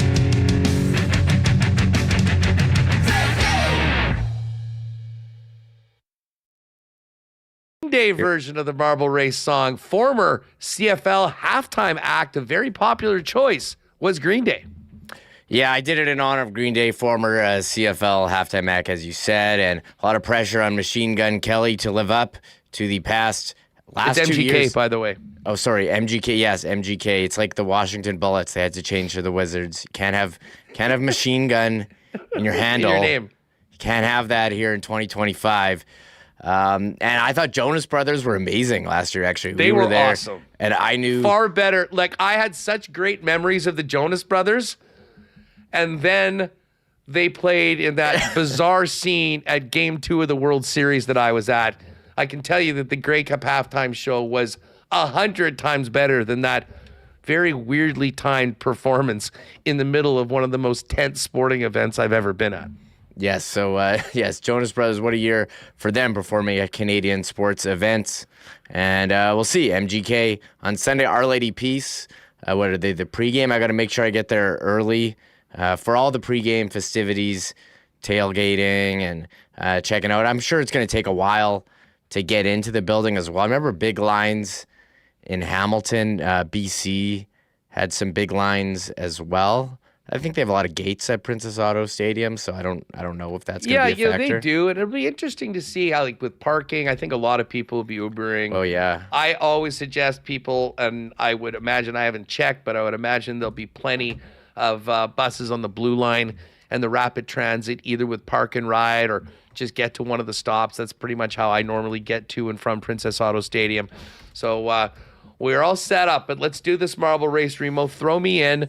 And I think we should also put Trey Vavel in Yes. to commemorate his double win last night at the CFL Awards. Yeah, I mean, what a season for him. He said he's on the couch 7 months ago, didn't really know what he was going to be doing, and came in, and the Bombers had signed Peyton Logan to be the returner, and returning was, an area where they struggled last year after losing Janarian Grant, and find a guy who, as you and Jeff said, won them games when their offense was completing 2 passes. So it was a great season for him. Also played on the defense as well.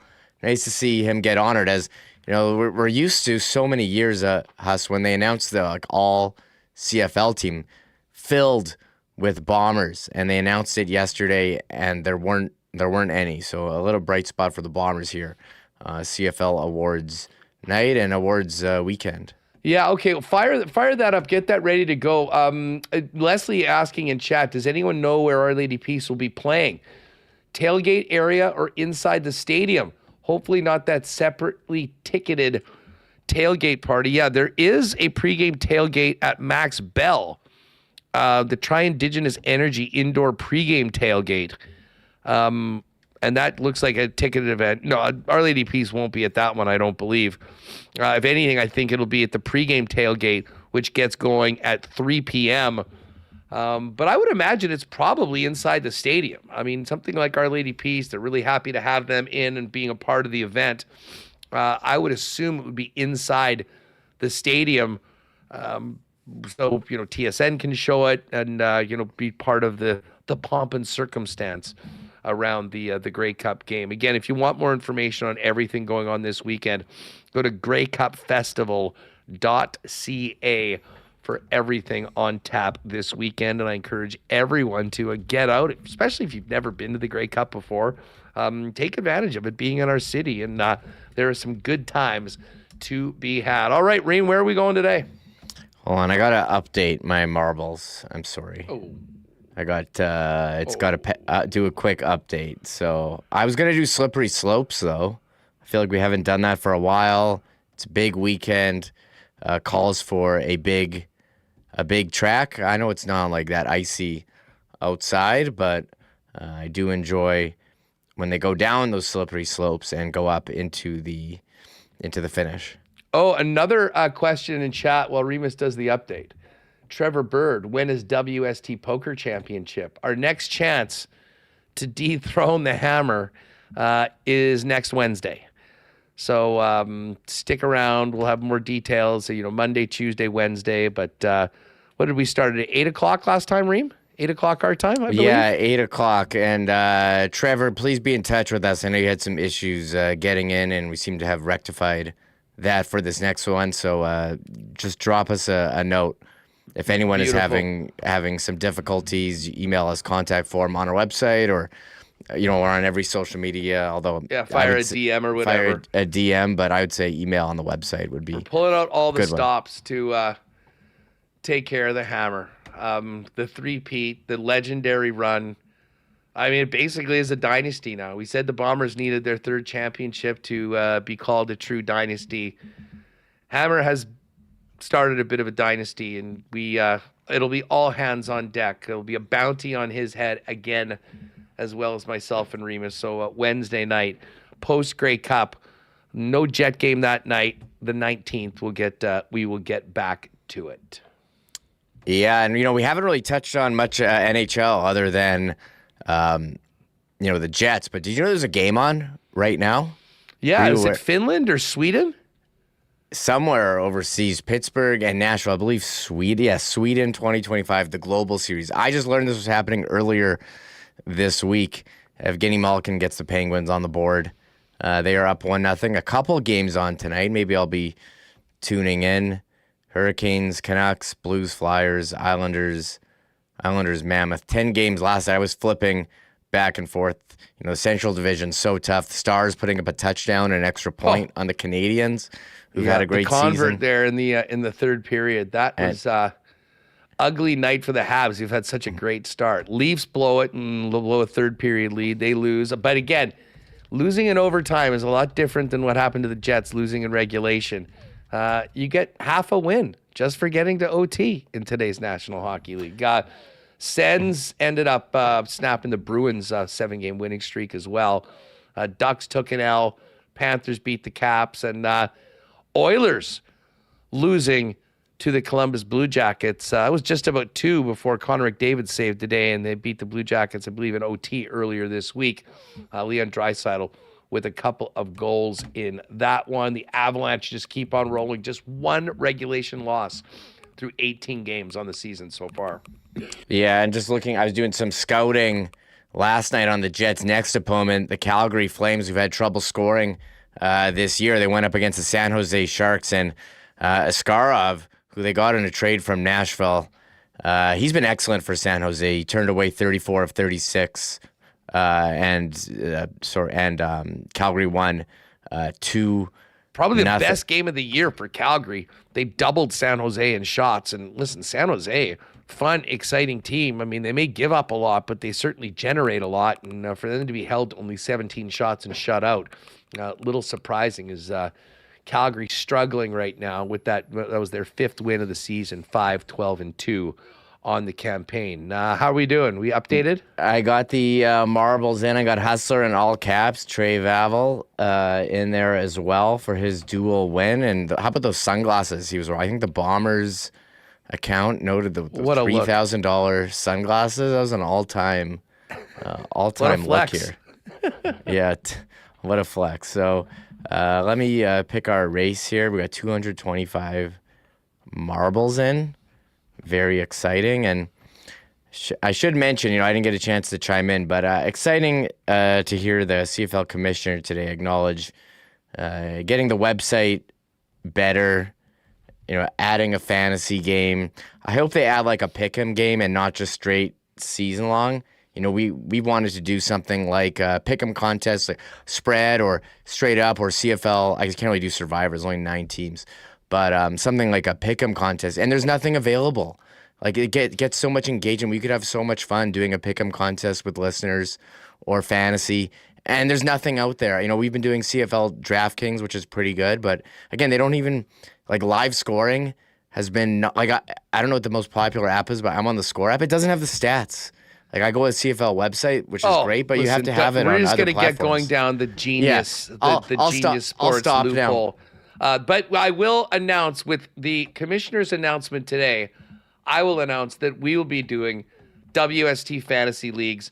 Obviously, I think we're probably looking at 8 teams per league, but we'll put it out. And listen, if there's 24 or 32 people that want to get in, we'll do 4 separate leagues, and we'll just kind of randomly draw who's in who and draft it up. It should be a heck of a lot of fun. But listen, we got the Grey Cup to get to. Let's do the marble race here on WST. WST hoodie. Shout out Shipman Associates for helping us out with those. To the winner. We're going slippery slopes. It is not slippery or slopey in Winnipeg right now. It's sunny, but this is an all-time track. Let's go. Good luck to everyone. The marbles are officially dropped on a Friday afternoon on Grey Cup weekend on WST. Let's go. All right, Russ Lowen with the nice start, as well as T.H. Power, Sean Clark, Turd Ferguson. Oh, Brad Marchand is back. S2 Norm G. Kemi Wells. Who's else in there? Coach Keyser, the bomber. There's Mary Jane right in the mix. This is one of our favorite all-time tracks. Sean Clark right now in the lead. Charlie Dufault looking good. Leonard S. right there as well, as everyone slides down into the first funnel for today's race. Very nice transition. Trevor Frost takes the lead right now. Charlie Dufault, Kiss, Turk Ferguson, and Son of Dirk all looking pretty good. And Turd now has the lead as we go down this first corkscrew. Todd Fertani, tough start to the weekend, Todd. You just got top roped a la Oleg. Turd Ferguson still in the lead. And we're going to be getting close to the... I always do love the ski portion of this track, Reem. Getting in first can be good. It can also sometimes be a bit of an issue depending on how many marbles are in the vicinity when you get on to these slopes. But Turd Ferguson right now slowing down a little bit and just getting passed by AJ, but they went in different sides. AJ and Turd first into the ski slopes as we continue the slippery slopes. Yeah, I'm not sure if you want to get in here first. We're going to see how this shakes out with so many. We could see some eliminations as well. Yeah, no doubt about that. Lots of marbles bunched up, really hampering the momentum of the group, and we'll definitely see some marbles not make it through this aspect of it all. Turd Ferguson looking good though, and Turd is first out. So hey, first in and first out. And Turd's got a nice little lead right now as everyone else tries to finish the ski portion of this one. Turd with a big lead right now. The big question is, can anyone get out and catch Turd Ferguson? The rest of the marbles are coming out right now, but it is Turd's to lose, it seems, but not there yet. Going through this next cylinder. Who's coming? Haldy and Camaro 928, and they have caught Turd. This is going to end up. We're going down into it. Haldy has the first shot at it.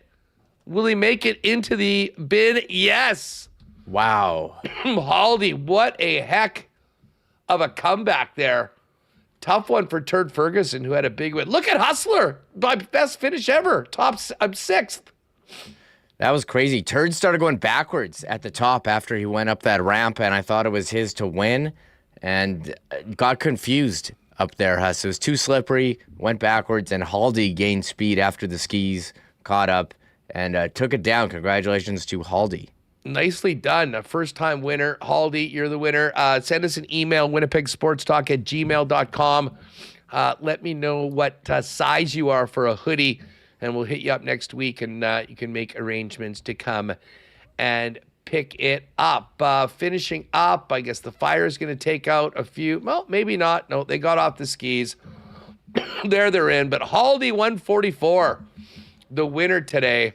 Poor Pat Gregoire. Pat got burned. And Schnitzy, two of our pals, right at the end. But Haldy with the big comeback. Camaro 929. There's Bruce H. Hustler, yes, 9th. One of my great ones. Chud's Power Sports could be the Derminator in the gang. Derminator's still looking to win. There's Roscoe with the nice one. Mary Jane, Rick Benson, Brad Marchand, Bozeman. Geez, nice finishes for both Roscoe and Bozeman, but 6th place for the Huss. That's another tick for me in our long competition. Lucas Maciel, what's up, Lucas? There's Darren Chalice. Amanda did finish the Gitch. Phyllis, last one across into the bin successfully. And then a long, long list of marbles that did not make their destination, including Trey Vavel. I'm sure he can handle the loss in the marble race because, he won 2 awards at the CFL Awards last night. Lots of fun today. And, of course, thanks to Pat for jumping on. Great to cook up with Dustin Nielson. Dusty's going to be on tomorrow for 4 hours from Princess Auto Stadium on Grey Cup Saturday for more Grey Cup coverage. And Mike McIntyre and Jeff Hamilton. Remo, final act of business. I'm on the Alouettes. Who you got in the game? I don't trust Davis Alexander's hamstring, so I'm going to go with the Riders. He says it's fine. They have a really good defense, too, although Montreal has a good defense. Is it weird that I kind of want Saskatchewan to win, or should I be hating them like their guts? It's a little weird. Should I be cheering against them? I mean, I would say the vast majority of Bomber fans are, but I mean, it's a free country. You can cheer for who you like. I feel bad. You go to all the team parties and they only have 4 banners in like 100 years. It's really sad.